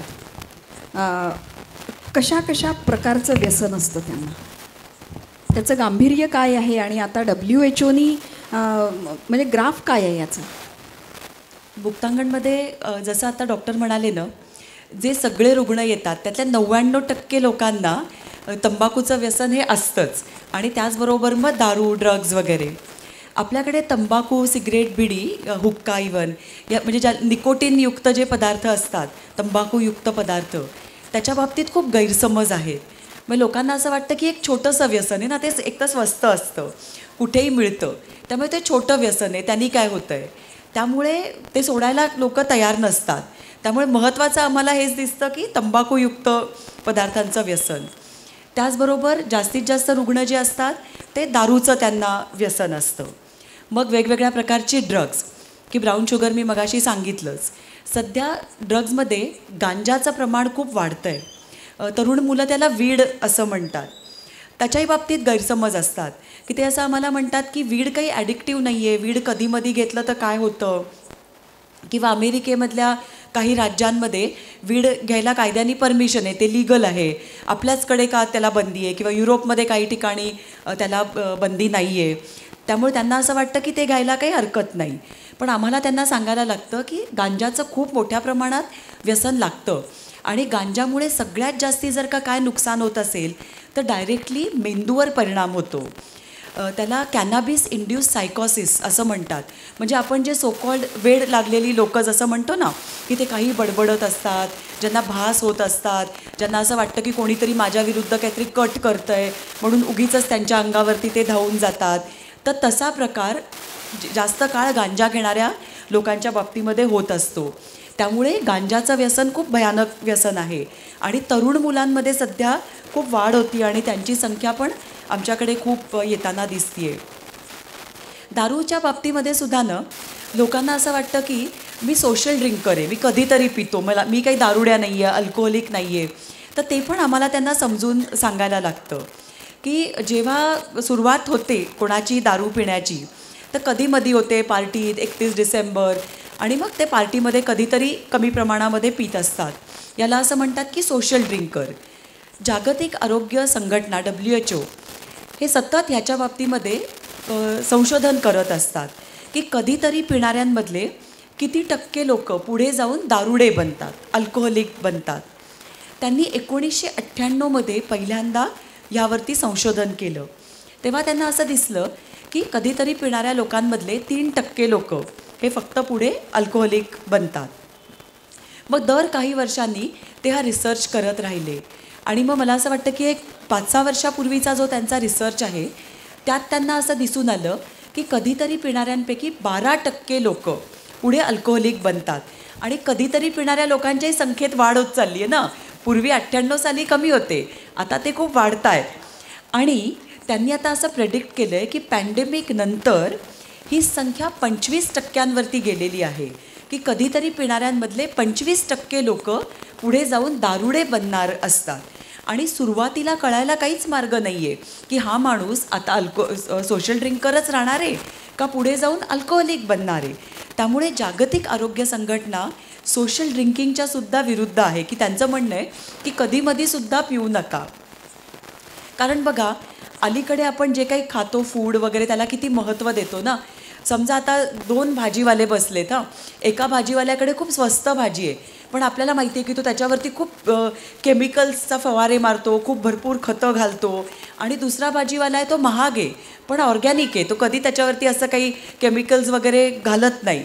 तर आपण साहजिकच तो जो ऑर्गॅनिक भाजीवाला आहे त्याच्याकडून आपण भाजी घेणार. आपल्याला माहिती आहे की असं काही केमिकल्स आपल्या शरीरात जाणं हे घातक आहे, कॅन्सर वगैरे होतो, किती त्याचे दुष्परिणाम होतात. पण मग दारूमुळे आपण केवढी तरी केमिकल्स शरीरामध्ये घेत असतो ना, स्वतः पैसे देऊन स्वतः ओढवून घेत असतो. आणि त्याच्या बाबतीत पण खूप गैरसमज आहेत. मध्यंतरी असं आलं होतं की रोज वाईन घेतलेली हृदयाला चांगली वगैरे. मग आता डॉक्टर अभय बंग तर तुम्हाला माहितीच आहेत, विदर्भातलेच आहेत. त्यांनी लगेच तातडीने याच्यावरती संशोधन हाती घेतलं. ते कुठलाही प्रश्न आला की ते रिसर्च करूनच ते दाखवून देतात, असं तोंडी वगैरे काही सांगत नाहीत. आणि मग त्यांनी दाखवून दिलं की वाईन जरी घेतली तरीही खूप एम्प्टी कॅलरीज आपल्या शरीरामध्ये जात असतात. आणि खूप कॅलरीज घेणं हे हृदयरोगाला आमंत्रण दिल्यासारखं आहे. त्यामुळे ते कसं चुकीचं आहे आणि ते वाईन निर्माण करणाऱ्या फॅक्टरीजनीच हे चुकीचं गोष्ट लोकांपर्यंत त्यांनी आणलेली आहे. त्यामुळे असे गैरसमज दूर करणं हे आपल्याला खूप महत्त्वाचं आहे. रेणुका एक मिनटं, जस्ट एक पॉईंट मला सुचला की जसं मुक्ताने सांगितलं की सोशल ड्रिंकिंग देखील बरोबर नाही आणि त्याच्यामध्ये दोन्ही त्याचे साईड आहेत की सोशल ड्रिंकिंग कुठपर्यंत मर्यादित राहायला पाहिजे. कारण लोक असंही म्हणतात की हाय रे कमबख्त तुने पीही नाही असंही लोक म्हणतात. पण अर्थात त्याच्यामध्येच देखील हा ऑल ऑर ननच लॉ आहे. कारण तिने जे संशोधनाद्वारे आपल्याला सांगितलं आहे की WHO म्हणते की इतके पर्सेंटेज लोक ॲडिक्ट पण होतात त्याच्यातले. हा एक गंभीर विषय आहे.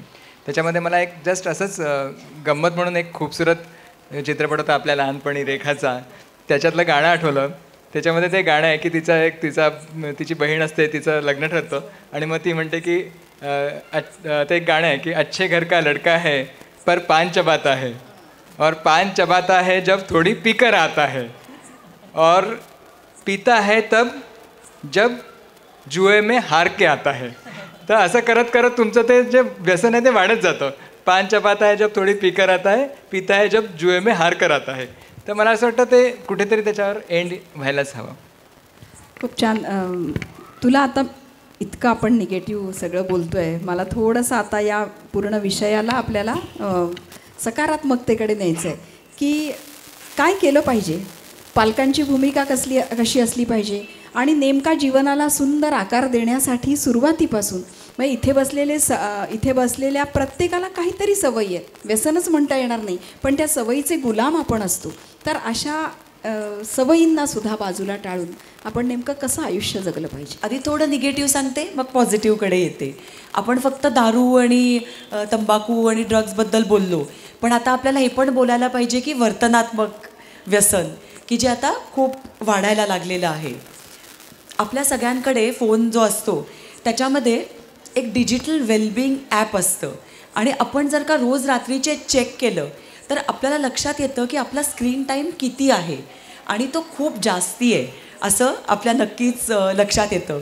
आता KBCचंच हिने उदाहरण दिलं तर जेव्हा मागच्या आठवड्यामध्ये आमचं शूटिंग झालं KBCचं आणि मला अमिताभ बच्चननी हा प्रश्न पण विचारलेला होता आणि मी जेव्हा हे सांगितलं की आता स्क्रीन टाईमचं पण व्यसन वाढतं आहे तर त्यांनी लगेच सांगितलं की हो माझं पण आता हे खूप वाढतं आहे आणि आम्ही पण सांगतो आहे की ॲप वापरा आणि आता ते KBCच्या माध्यमातूनच लोकांना स्क्रीन टाईम कमी करा याच्याबद्दल ते संदेश आता देणार आहेत. खूप वेळा जेव्हा आम्ही लोकांशी बोलतो की स्क्रीन टाईम वाढतो आहे काहीतरी करा तर लोक म्हणतात नाही माझं कमी आहे, मी अगदी लागेल तेव्हाच फोन वापरत असतो. तर किंबर्ली यंग नावाची एक सायकोलॉजिस्ट होती आणि तिने ह्या बाबतीमध्ये खूप रिसर्च केला. 1999मध्ये तिने हे प्रेडिक्ट केलं की जेव्हा इंटरनेट यायला लागलं होतं की पुढे जाऊन हा प्रॉब्लेम येणार आहे आणि तिने एक टेस्ट डेव्हलप केली, इंटरनेट ॲडिक्शन टेस्ट IAT. फक्त 20 प्रश्न आहेत त्याच्यामध्ये, तर तुम्ही घरी जाऊन नक्की स्वतः चेक करा की आपण कुठल्या लेवलला आहोत आणि त्याच्यावरनं आपल्याला कळतं की आपण नक्की कुठल्या पातळीवरती आहोत या जे स्क्रीन ऑब्सेशन आहे त्याच्या बाबतीतल्या. तर मी तुम्हाला आता 3 शब्द सांगणार आहे. इंग्लिशमध्ये जसं आपण म्हणतो की यूज, मिसयूज आणि ॲब्यूज, वापर, गैरवापर आणि व्यसन. आपल्याला आपला फोन किंवा इंटरनेट, गॅजेट या सगळ्याचा आपल्याला वापर करायचा आहे, आपल्याला गैरवापर नाही करायचा आहे ना. आपण स्वतःच विचार करायचा आहे की आपल्याला फोन कशासाठी लागतो. तर सगळ्यात महत्त्वाचं म्हणजे कम्युनिकेशनसाठी, संवाद साधायला. मग आजकाल बरेचदा काही गोष्टी आपल्याला विकत घ्यायच्या असतात, कोविडमुळे तर खूप हे वाढलं. अभ्यासासाठी थोड्या प्रमाणात लागतो, मनोरंजनासाठी लागतो. तर आपणच ठरवता येईल आपल्याला की याचा वापर जर का म्हटला तर किती वेळासाठी करायचा. पण हे सोडूनच जर का आपण तेच करायला लागलो तर तो गैरवापर होईल. वापर करायचा असेल तर ते करून आपण व्यायामालासुद्धा वेळ द्यायला पाहिजे, घरातल्या लोकांनासुद्धा आपल्याला वेळ देता आला पाहिजे.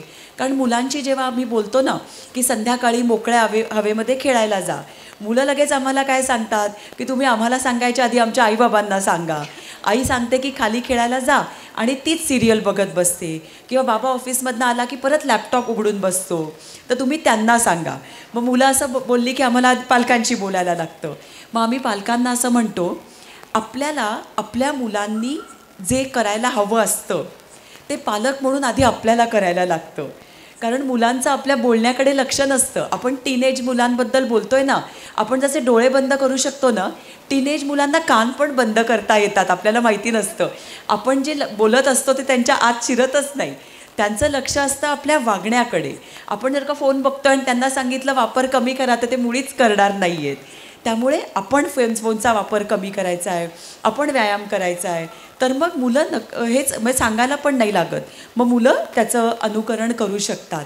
तर आता आपल्याला वापर, गैरवापर आणि व्यसन हे तिन्ही शब्द खूप लक्षात ठेवायचे. मग तू जे पॉझिटिव्ह म्हणलीस की मग काय करायचं, माझ्याकडे ना काही वर्षापूर्वी म्हणजे जेव्हा नुकताच असा स्मार्टफोन मुलांना द्यायला सुरुवात झाली होती, म्हणजे मला वाटतं 5-6 वर्ष झाली असतील की 10वी झालं की मुलाला घेऊन देण्यात यायचा, का 12वी झाल्यावर. आता मला वाटतं की जन्मतःच असतो मुलांपाशी, म्हणजे जेवतच नाहीत मुलं जेवतच नाहीत. तर मग तेव्हा असंच एक आई बाबा आणि मुलगा, मला वाटतं 10वी का 12वी झाला होता, तर ते आले भेटायला आणि ते असं म्हणाले की आता आम्हाला याला स्मार्टफोन घेऊन द्यायचा आहे, तर तुम्ही आम्हाला सांगा की आम्ही आमच्या घरात नियम काय करू स्मार्टफोन वापरायचे. तर मग ते आम्ही आणि पालकांनी मुख्य सांगितलं की ते आम्हीसुद्धा पाळणार आहोत. आता आपल्याकडे असतं नियम वगैरे मुलांना, पालकांना नाही. तर ती मला एक खूप पॉझिटिव्ह गोष्ट वाटली. मग आम्ही बसून ते नियम तयार केले आणि आता आम्ही खूप लोकांना ते सांगत असतो. तर पहिला नियम आम्ही असा केला की एक वेळ ठरवायची की त्या वेळेला घरातल्या सगळ्यांनी गॅजेट्स बंद करायची, की रात्री 9 वाजता समजा. कारण काय होतं, झोपेचा प्रॉब्लेम काय येतो, आता डॉक्टरांनी सांगितलं की मेलॅटॉनिन, तर आपण जर का प्रकाशाच्या सोर्सकडे सारखं बघायला लागलो तर आपल्या मेंदूला सूचनाच मिळत नाही ना की आता रात्र झाली आहे, आता झोपायचं आहे. त्यामुळे ते मेलॅटॉनिन सिक्रीटच होत नाही. किंवा प्रकाशाच्या सोर्सकडे सारखं बघितलं तर त्याचा डोळ्यांवरती परिणाम होतो. मग रात्री 9 नंतर बंद, असा आपण एक घरात नियम करू शकतो की किती वाजता बंद करायचं. मग नंतर काय होतं, मग छान गप्पा होतात, आपण पत्ते खेळतो, पुस्तकं वाचतो, असं काहीतरी छान होतं. अजून एक नियम की बेड साईडला फोन ठेवायचा नाही. कारण एक तर त्याच्यातनं हे पण येत असतात, रेडिएशन्स पण येत असतात आणि विशेषतः बाळांसाठी तर ते खूपच धोक्याच्या असतात. प्रेग्नंट आई किंवा आपल्या सगळ्यांसाठीच त्या रेडिएशन्स अशा येणं हे धोक्याच्या असतात. मारत जेवायचं असे खूप नियम त्या दिवशी आम्ही ठरवले. तर आपण सगळेजण आपापल्या फॅमिलीसाठी असे जर का नियम केले तर बघा तो गैरवापर किंवा व्यसन नाही होत. आपण वापराच्या लेवलला ते राहू शकतो. आणि आत्ता जी रेणुका म्हणाली की बाळांना भरवताना फोन समोर ठेवला जातो, तर ते इतकं घातक आहे. आणि त्याचं सध्या आमच्याकडे असलेलं उदाहरण मी तुम्हाला सांगते की एक 5 वर्षाच्या मुलाला त्याचे आईबाबा घेऊन आले आणि ते असं म्हणाले की याला ऑटिझम झाला आहे म्हणून तो शाळेत ॲडजस्ट होत नाही आहे. तर त्याला शाळेतनं सांगितलं की त्याला तुम्ही सायकोलॉजिस्टकडे घेऊन जा आणि टेस्ट वगैरे करा की बाळ तुमचं ऑटिस्टिक आहे. तर ते बाळ ऑटिस्टिक नाही आहे, स्वमग्न म्हणतो ना, काही बाळं असतात की ती स्वमग्न असतात की त्यांना लोकांशी बोलता येत नाही, आय कॉन्टॅक्ट देता येत नाही, ते लोकांशी बोलायला घाबरतात, स्वतःच्या कोशामध्ये ते असतात. तर हे बाळ तसं नाही आहे ॲक्च्युली. तर जन्मापासून त्याला फोन समोर जेव्हा भरवायला लागली आई त्याची, तर फोन समोर ठेवते, व्हिडिओ दाखवते आणि मग त्याला ती भरवते. आणि मग आता बाळाला पण सवय लागली आहे की फोन समोर नसला तर ते बाळ जेवतच नाही. त्यामुळे त्याला स्क्रीन इंड्युस्ड ऑटिझम झालेला आहे. त्याच्या आईनीच खूप छान शब्द वापरला. त्याची आई म्हणाली की आम्हाला लोक म्हणाले की याला व्हर्च्युअल ऑटिझम झालेला आहे. तर गुंतले जातात. तर आपल्याला गप्पा मारायला लागतात, कम्युनिकेशन करायला लागतं. चांगला संवाद ही एक खूप पॉझिटिव्ह गोष्ट आहे की घरामध्ये जर का संवाद चांगला असेल तर खूपसे प्रॉब्लेम्स हे कमी होऊ शकतात. आमच्याकडे एक मुलगा आहे आणि असाच खूप लहान वयात त्याला व्यसन लागलं. तर मी जेव्हा त्याच्याशी बोलत होते तेव्हा त्यांनी ना त्याचा एक अनुभव सांगितला की तो म्हणाला की 8वीत तो होता तोपर्यंत तो एकदम गुड बॉय असतात ना, तसा तो एक मुलगा होता आणि सगळं घरी येऊन आईला सांगायचा.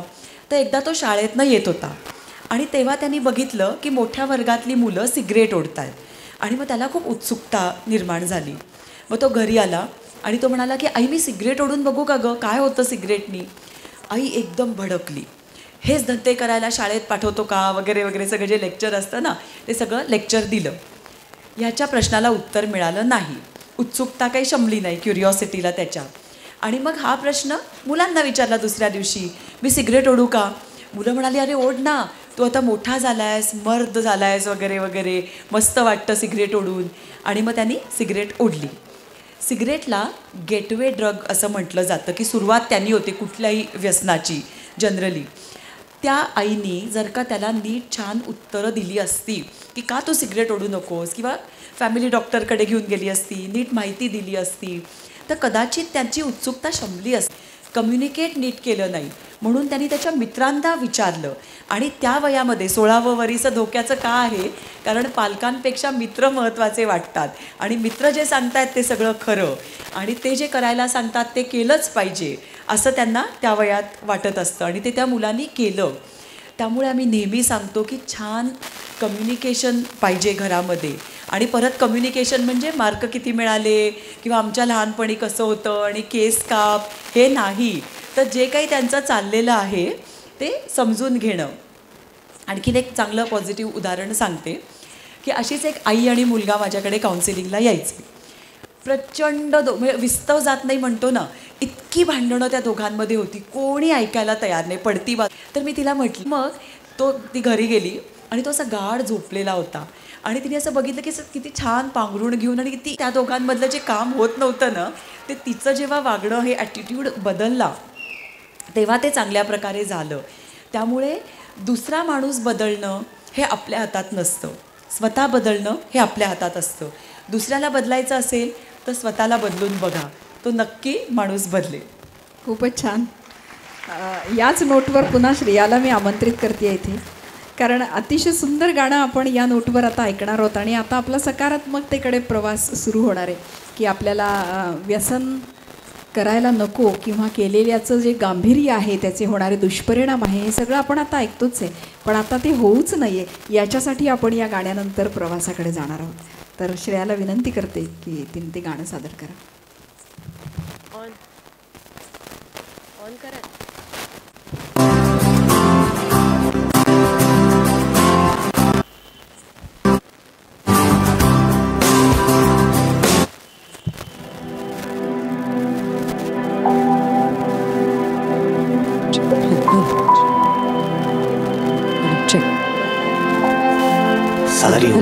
मर मर के जी ली, चेक।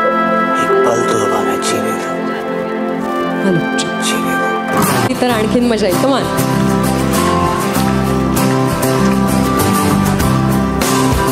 ब्युटिफुल.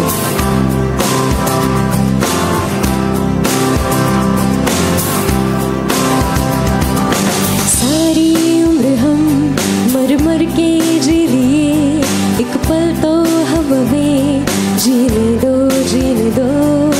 सारी उम्र हम मर मर के जी लिए, एक पल तो अब हमें जीने दो, जीने दो. ना ना ना ना ना ना ना ना ना ना ना ना ना ना ना ना. Give me some sunshine, give me some rain, give me another chance. I wanna grow up once again. Give me some sunshine, give me some rain, give me another chance. I wanna grow up once again. कंधों को एक request आहे सगळ्यांना, सगळ्यांनी आपल्या मोबाईलचं flash light on करून ने सिखाए. असा हलवा. खूप सुंदर दिशेने मार्क्स लाओगे तो खड़ी, क्या बात है. छड़ी लिख लिख कर पड़ा हथेली पर है बीटा गामा. दिस साइड ऑल्सो.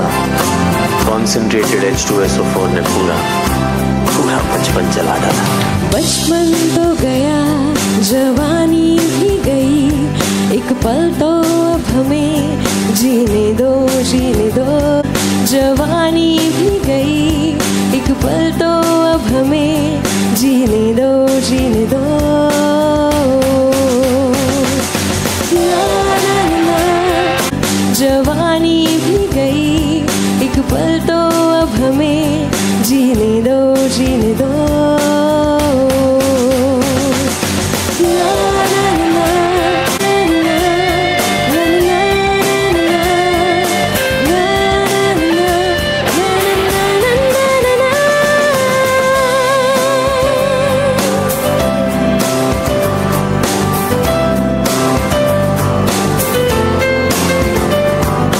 सारी उम्र हम मर मर के जी लिए, एक पल तो अब हमें जीने दो, जीने दो.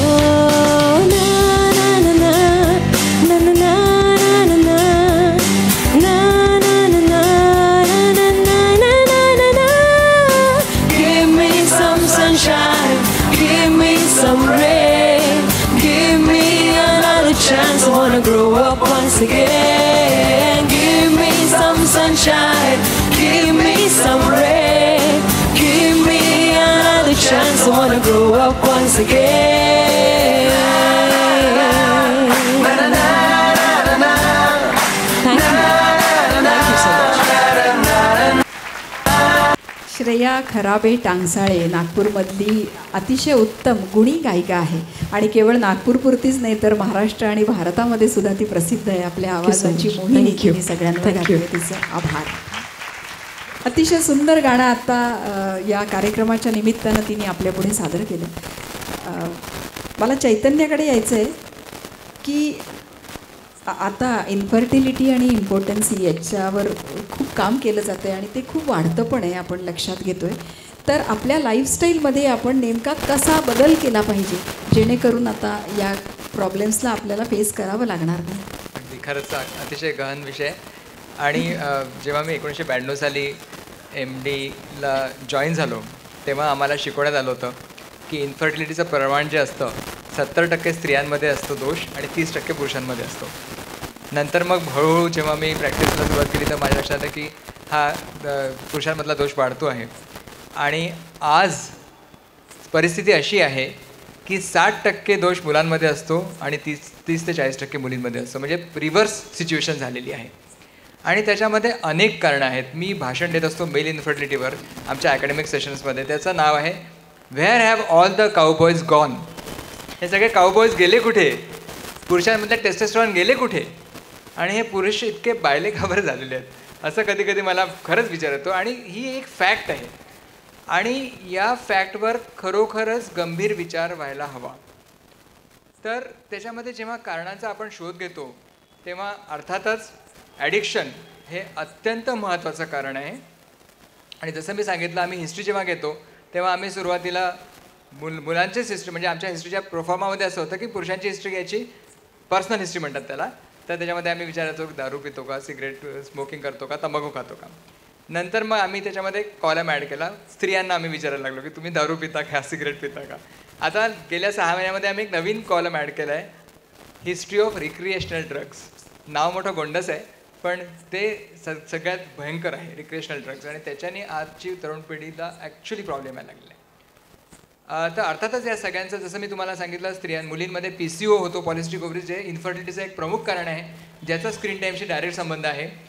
आणखीन एक प्रॉब्लेम माझ्या लक्षात आलेला आहे, जेव्हा आमच्याकडे पेशंट्स येतात आणि जेव्हा जो मुलीचा नवरा असतो तो जेव्हा असा बसतो आणि जेव्हा असा करून बसतो आणि त्याचे बायसेप्स दिसायला लागतात, तेव्हा मी त्याला विचारतो की का रे तू जिममध्ये जातो का. तर तो म्हणतो हा जिममध्ये जातो. प्रोटीनची पावडर खातो का, घेतोस का. तर तो सांगतो की हो, जिममधली प्रोटीनची पावडर घेतो.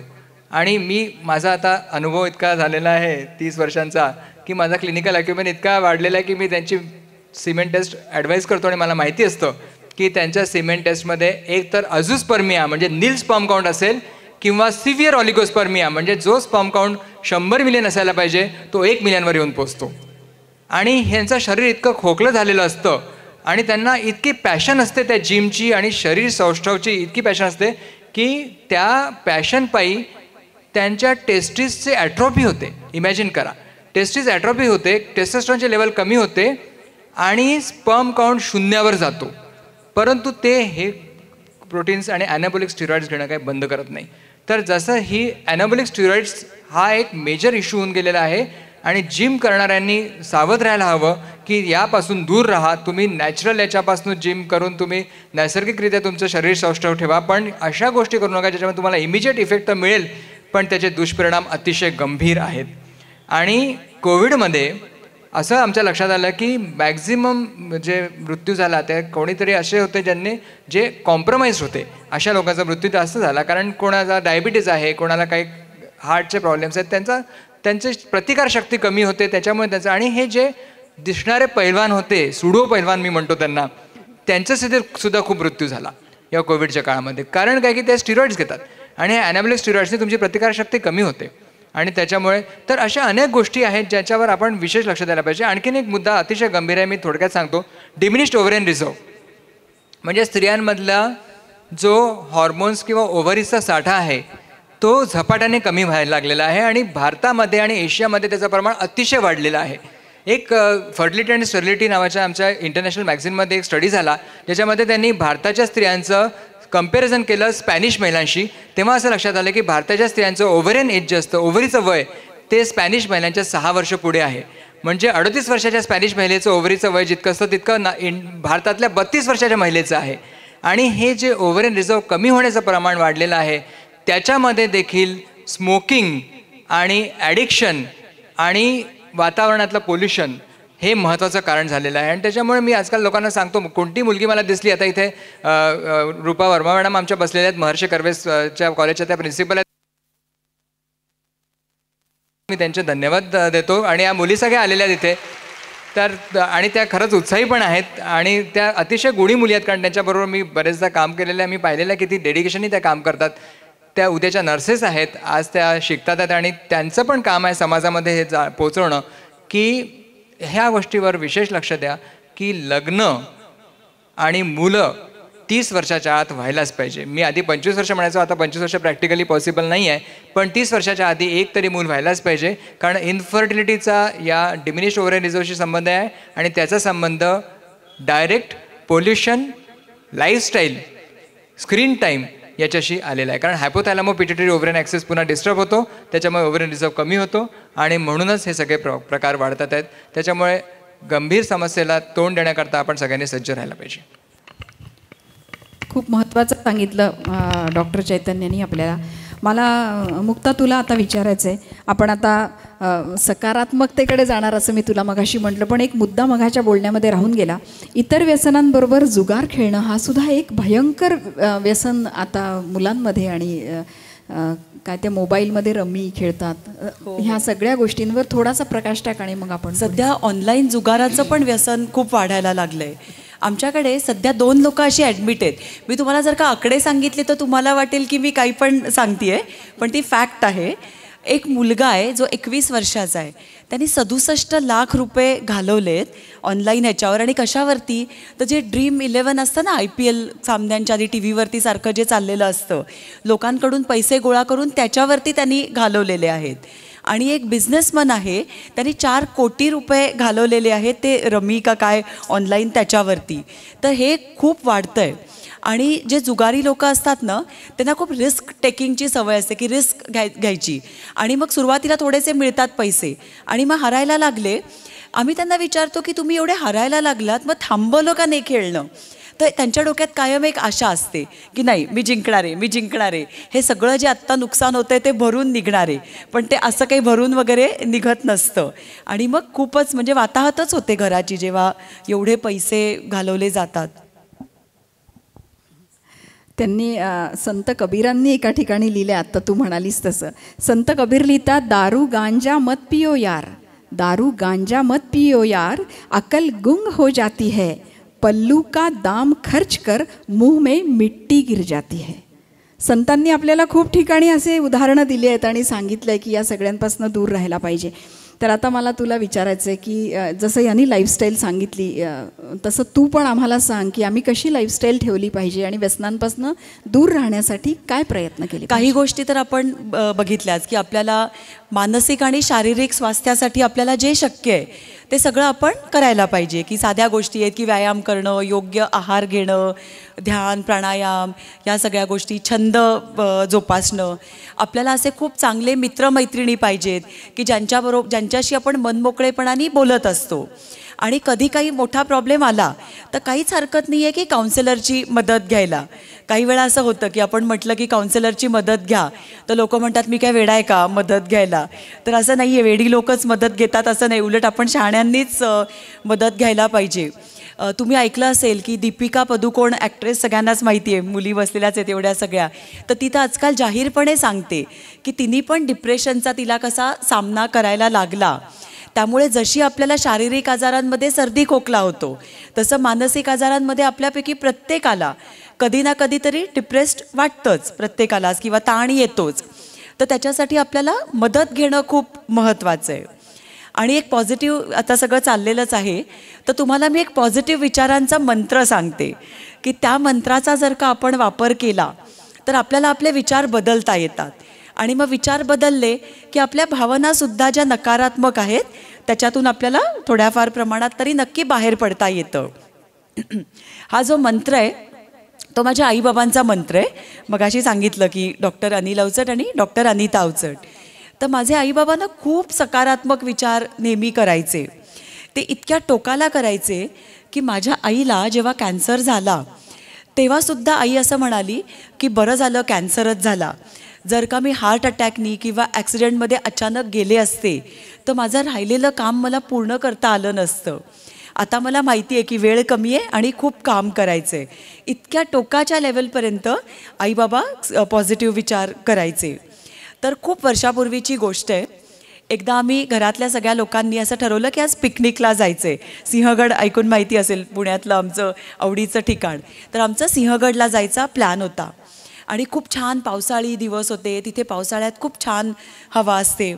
आणि मग आम्ही घरातनं निघालो. आमच्या घराच्या गेटमधनं गाडी काढली आणि थोडंसं पुढे गेलो होतो. गाडीला काहीतरी प्रॉब्लेम झाला आणि गाडी बंद पडली. आणि असा काहीतरी प्रॉब्लेम होता की जो तेव्हा ठीक होण्यासारखा नव्हता. आमच्या हातात इतकंच होतं की गाडीला धक्का मारून बाजूला ठेवायचं आणि चालत घरी जायचं, कारण जुनी गोष्ट आहे, मोबाईल वगैरे आले नव्हते तेव्हा. आणि घरी जाऊन मग गॅरेजला फोन करायचा. म्हणजे आमची पिकनिक कॅन्सल. जेव्हा इतकं कॅन्सल करायला लागतं तेव्हा आपल्याला किती वैताग येतो बघा ना. चिडचिड होते, एकमेकांना दोष, नशिबाला दोष, सगळं सुरू होतं. आणि मग तो आपला दिवस पण वाया जातो. तर आईबाबा बरोबर होते. तर आई लगेच म्हणाली तरी बरं घराच्या जवळच गाडी बंद पडली, सिंहगडला जाऊन बंद पडली असती तर काय केलं असतं आपण. तर आम्हाला वाटलं हो फारच चांगलं झालं, घराच्या जवळच गाडी बंद पडली. मग बाबा माझे लगेच म्हणाले की तरी बरं आत्ता पाऊस नाही पडत आहे, नाहीतर लगेच आपण भिजून गेलो असतो. तरी बरं असं म्हणून त्या परिस्थितीत काय चांगलं आहे ते आम्ही शोधायचा लगेच प्रयत्न केला. मग कोणीतरी म्हटलं तरी बरं, जरा सकाळी नाश्ता जास्तीच केला होता, आता थोडं चाललो तर आपल्याला व्यायाम तरी होईल. तितक्यात आम्हाला एक मुक्तांगणचा मित्र भेटला आणि एकदम जिम वगैरे करणारा, तब्येतीने चांगला, खरंच तब्येतीने चांगला होता तो. तर त्यांनी आम्हाला गाडीला धक्का मारायला मदत केली. तर मग माझी आई म्हणाली तरी बरं तोच भेटला, कोणी दुबला पतला भेटला असता तर आपल्यालाच ढकलत बसायला लागलं असतं. आणि मग आम्ही चालत तर घरी आलो आणि आम्हाला वाटलं अरे हरकत नाही, आपली गाडी बंद पडली तर. किती चांगल्या परिस्थितीत बंद पडली आणि मुख्य म्हणजे घराच्या जवळ बंद पडली. तेव्हापासनं तरी बरं हा आमचा मंत्र झाला. मनाविरुद्ध काही झालं, परिस्थिती आपल्या हातात नाही आहे, तर आम्ही लगेच म्हणतो तरी बरं, आणि त्याच्यात काय चांगलं आहे ते शोधायचा प्रयत्न करतो. हा मंत्र आपली परिस्थिती बदलणार नाही आहे, त्यांनी काही आमची गाडी स्टार्ट नाही केली. आपला परिस्थितीकडे बघायचा दृष्टिकोन बदलणार आहे, की जे आपल्याला वाटत असतं किती वाईट आहे परिस्थिती, तर हा मंत्र आपल्याला शिकवतो की परिस्थिती फक्त वाईट नसते. प्रत्येक परिस्थितीत जसं काही वाईट असतं तसं चांगलं पण असतं, आणि आपण जर का चांगलं शोधलं तर आपल्याला बरं वाटतं, वाईटाकडे लक्ष दिलं तर आपल्याला वाईट वाटतं. तर तरी बरं मंत्राचा नक्की वापर करा. बाबांचा माझ्या आवडीचा एक दुसरा मंत्र आहे, तो म्हणजे जास्तीत जास्त काय होईल. कधी कधी बघा की आपल्याला असं पुढच्या गोष्टीचं आपण उगीच ओव्हर थिंकिंग करत बसतो की काय होईल कसं होईल. मग बाबा लगेच माझे म्हणायचे की असा विचार करा की वाईटात वाईट काय होणार आहे. तेव्हा आपल्या लक्षात येतं की इतकं काही वाईट होणार नाही आहे जितकं आपल्याला टेन्शन आहे. हे माझ्या बाबतीत लहानपणी नेहमी व्हायचं. मला अशी एक सवय लागली होती की प्रचंड अभ्यास करायचा आणि पहिला नंबर आणायचा, आणि तो पहिला नंबर मेंटेन करणं याच्या इतकं वाईट टेन्शन नसतं. तर ॲक्च्युली तर बाबा मला असं म्हणायचा की हे काय म्हणजे खूप अभ्यास करून पहिलं तर कोणी पण येईल, तू एकदा नापास होऊन बघ. म्हणजे मला वाटतं जगातला पहिलाच बाप असेल की मुलीला सांगतोय की तू नापास होऊन बघ. कारण बाबा म्हणायचा यश आपल्याला जितकं शिकवतो त्याच्यापेक्षा जास्ती अपयश आपल्याला शिकवत असतं. मग तो मला म्हणायचा जास्तीत जास्त काय होईल की तुला कमी मार्क मिळतील, तू नापास तर नाही ना होणार, एवढा तर अभ्यास झालेला आहे, मग एवढं टेन्शन घ्यायचं काय कारण आहे. आणि तो नेहमी सगळ्यांना हा मंत्र सांगायचा की फार फार तर काय होईल किंवा जास्तीत जास्त काय होईल. तर हे दोन्ही मंत्र वापरून बघा. आणि माझा स्वतःचा अनुभव आहे, पॉझिटिव्हिटी अट्रॅक्ट्स पॉझिटिव्हिटी. जेव्हा आपण सकारात्मक विचार करायला लागतो तेव्हा आपल्या आयुष्यातल्या सकारात्मक गोष्टी वाढायला लागतात. मी तुम्हाला अजिबात अंधश्रद्धांना वगैरे काही खतपाणी घालत नाही आहे. याचा अर्थ त्या गोष्टी असतातच, आपण जेव्हा सकारात्मक विचार करायला लागतो आपलं त्यांच्याकडे लक्ष जायला लागतं आणि आपल्याला वाटतं की अरे माझ्या आयुष्यातल्या पॉझिटिव्ह गोष्टी आता खूप वाढायला लागलेल्या आहेत. तर मला असं वाटतं की ह्या मंत्रांचा नक्की वापर करा आणि बघा की किती आपले विचार बदलतील आणि भावनासुद्धा त्याच्यामुळे आपल्या बदलू शकतील. खूप छान सांगितलं मुक्तानी. एक लोकांना माहिती द्यावी म्हणून मी तुला सांगते की मुक्तांगण फक्त पुण्यातच आहे, तू चालवतेस ते, आणखी त्याच्या कुठे शाखा आहेत का? मुक्तांगणची 24 ठिकाणी महाराष्ट्रामध्ये फॉलोअप सेंटर्स आहेत. आता आमचं हळूहळू विदर्भातलं काम सुरू व्हायला लागलेलं आहे. अमरावती आणि यवतमाळमध्ये आमचं सुरू झालं आहे. आता लवकरच आम्ही नागपूरमध्ये सुद्धा करायच्या विचारात आहोत. खूप छान. मला खात्री आहे की आपल्या सगळ्यांना आजच्या कार्यक्रमातनं खूप काही मिळालं असेल. चैतन्य, तुला काय बोलायचं आहे? मुक्तानी इतकं छान आपल्याला सांगितलं आणि पॉझिटिव्ह विचार इतके सांगितले, तर मला एक कवी कुसुमाग्रजांची कविता आठवली. गजेंद्र ही कविता आहे आणि गजेंद्र कवितेमध्ये त्याचा जो सारांश आहे तो असा आहे की एक हत्ती असतो, तो चिखलात फसलेला असतो. तो चिखलात फसलेला असतो. तो इंद्राजवळ प्रार्थना करतो की हे इंद्रा, मला तू या चिखलातनं बाहेर काढ. तर इंद्र त्याला लगेच मदत करतो आणि त्या चिखलातनं त्याला बाहेर काढतो. मग एक मनुष्य असतो, तो देखील चिखलात फसलेला असतो. तर तो इंद्राला म्हणतो की हे इंद्रदेवा, मला या चिखलातनं बाहेर काढ. तर इंद्र म्हणतो की मला माफ कर, पण मी तुला या चिखलातनं बाहेर काढू शकत नाही. तो म्हणतो का? तर इंद्र म्हणतो, हा चिखल तू निर्माण केलेला.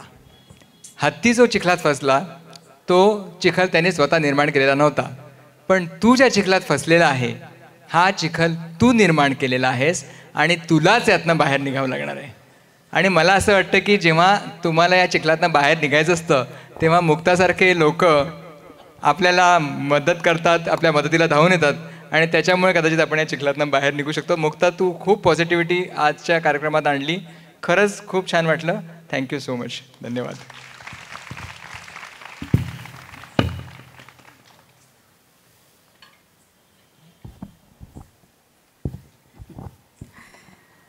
तरी बरं दुसरा माईक होता. तर खूप छान माहिती आज मिळाली आणि आता आपण कार्यक्रमाच्या समापनाकडे जातो आहे. जसं तू आत्ता आम्हाला सांगितलं तसं मला आत्ता त्या कवींचं नाव आठवत नाही आहे, पण बाबूजींनी गायलेलं ते गाणं आहे आणि त्याच्यात अतिशय सुंदर वर्णन आहे की कर्तव्याच्या पुण्यपथावर मोहांच्या फुलबागा, कर्तव्याच्या पुण्यपथावर मोहांच्या फुलबागा, मोही फसता मुकशील वीरा मुक्तीच्या मार्गा, इहपरलोकी अशांतीने तव विक्रम झुकविल माथा, कर्तव्याने घडतो माणूस जाणूनी पुरुषार्था. असं कृष्णाने अर्जुनाला कुरुक्षेत्रामध्ये सांगितलं. याच्यातला आजच्या कार्यक्रमातली महत्त्वाची ओळ म्हणजे कर्तव्याच्या पुण्यपथावर मोहांच्या फुलबागा. तर या मोहांच्या फुलबागांना टाळण्याचं काम आपल्याला करायचं आहे. आपण रस्त्याने आयुष्यामध्ये जात असताना आजूबाजूला अनेक असे क्षण आहेत ज्याच्यात अडकणं अगदी स्वाभाविक आहे किंवा अडकू शकतो. पण तेव्हा मुक्तासारखे, डॉक्टर चैतन्यसारखे आणि आपल्या आजूबाजूला सकारात्मक विचार पेरणारे अनेक लोक असतात. त्या फुलबागेमध्ये आपल्याला अडकू देत नाही. अशा लोकांच्या बरोबर आपण राहिलो आणि मनाचं बळकटीकरण केलं तर खरंच मुक्तीचा मार्ग आपल्याला सहज शक्य आहे, यात शंकाच नाही. मी श्रेयाला पुन्हा एकदा इथे आमंत्रित करते. आजच्या कार्यक्रमाचं समापनसुद्धा आपण एका छानशा गीताने करणार आहोत आणि अर्थातच कोजागिरी आहे. काल ग्रहण असल्यामुळे दुधाचा आस्वाद आपल्याला घेता आला नाही, म्हणून चैतन्य आणि मनीषाने आज खास आपल्यासाठी दुधाचं आयोजन केलं आहे. त्यामुळे आपण सगळे दूध पिणार आहोत आणि काहीतरी छान खाणारसुद्धा आहोत. पण हे गाणं आधी ऐकूया आणि आजच्या कार्यक्रमाच्या निमित्तानं मी पुन्हा एकदा ओम चॅरिटेबल ट्रस्ट आणि ओमेगा हॉस्पिटल्सतर्फे, चैतन्य मनीषातर्फे आणि आपल्या सगळ्यांच्या वतीनं मुक्ताचे मनापासून आभार मानते. कारण आज सकाळच्या विमानाने ती आली, दिवसभर आमच्याबरोबर होती, अनेक विचार तिने विचारांचं आदानप्रदान केलं आणि आत्ता आपल्या सगळ्यांना एक सुंदर अशी दिशा दाखवली. इतकं सुंदर ती बोलली आपल्याशी. त्यांचे आभार आणि जमलेल्या सगळ्या रसिकांचे, पत्रकारांचे, सगळ्यांचे मनापासून आभार. आणि आजच्या कार्यक्रमाचा समापन श्रेयाने करावं अशी तिला मी विनंती करते.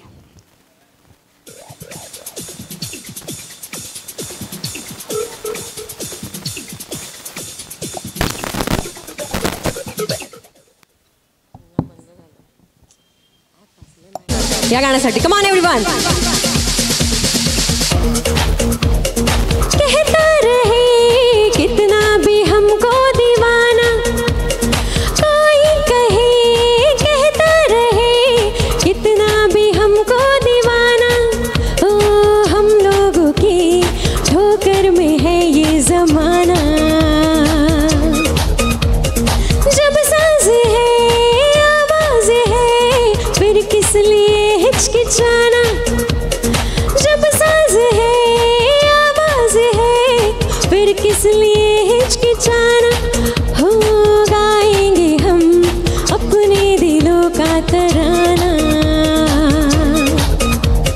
बिगड़ी दुनिया बिगड़ने भी दो, झगड़ी दुनिया झगड़ने भी दो, लड़े जो दुनिया लड़ने भी दो, हम अपनी धुन में गाओ. दुनिया रूठे रूठने दो, बंधन टूटे टूटने दो, कोई छूटे छूटने दो, ना घबरो हम है नए अंदाज क्यों वो पुराना. Come on girls, put your hands together. हम है नए अंदाज क्यों वो पुराना. मला टाळ्या थोड्या कमी दिसतात आहे. आँखों में है बिजलियाँ, सांसों में तूफान है, डर क्या है और हार क्या हम में से अनजान है. हमारे लिए ही तो है आसमान और जमीन, सितारे भी हम तोड़ लेंगे हमें है यकीन. अंबर से है आगे हमारा ठिकाना. ओ हम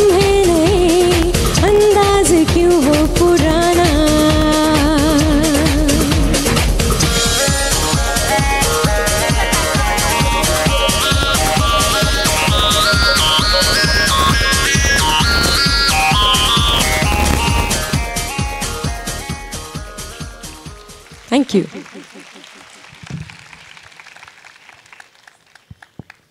धन्यवाद. आणि आपल्या सगळ्यांचे सुद्धा मनापासून आभार आणि एक नम्र विनंती, आपण सगळ्यांनी दुधाचा आस्वाद घ्यावा आणि त्याचबरोबर जे स्नॅक्स ठेवले आहेत त्याचासुद्धा आस्वाद घ्यावा. आणि पुन्हा भेटूया ओमेगा आणि ओम चॅरिटेबल ट्रस्टच्या कोजागर्तीच्या पुढच्या भागात पुढच्या वर्षी असाच एक सुंदर विषय घेऊन आणि एका सुंदर वक्त्याला आमंत्रित करून. धन्यवाद. नमस्कार. शुभरात्री.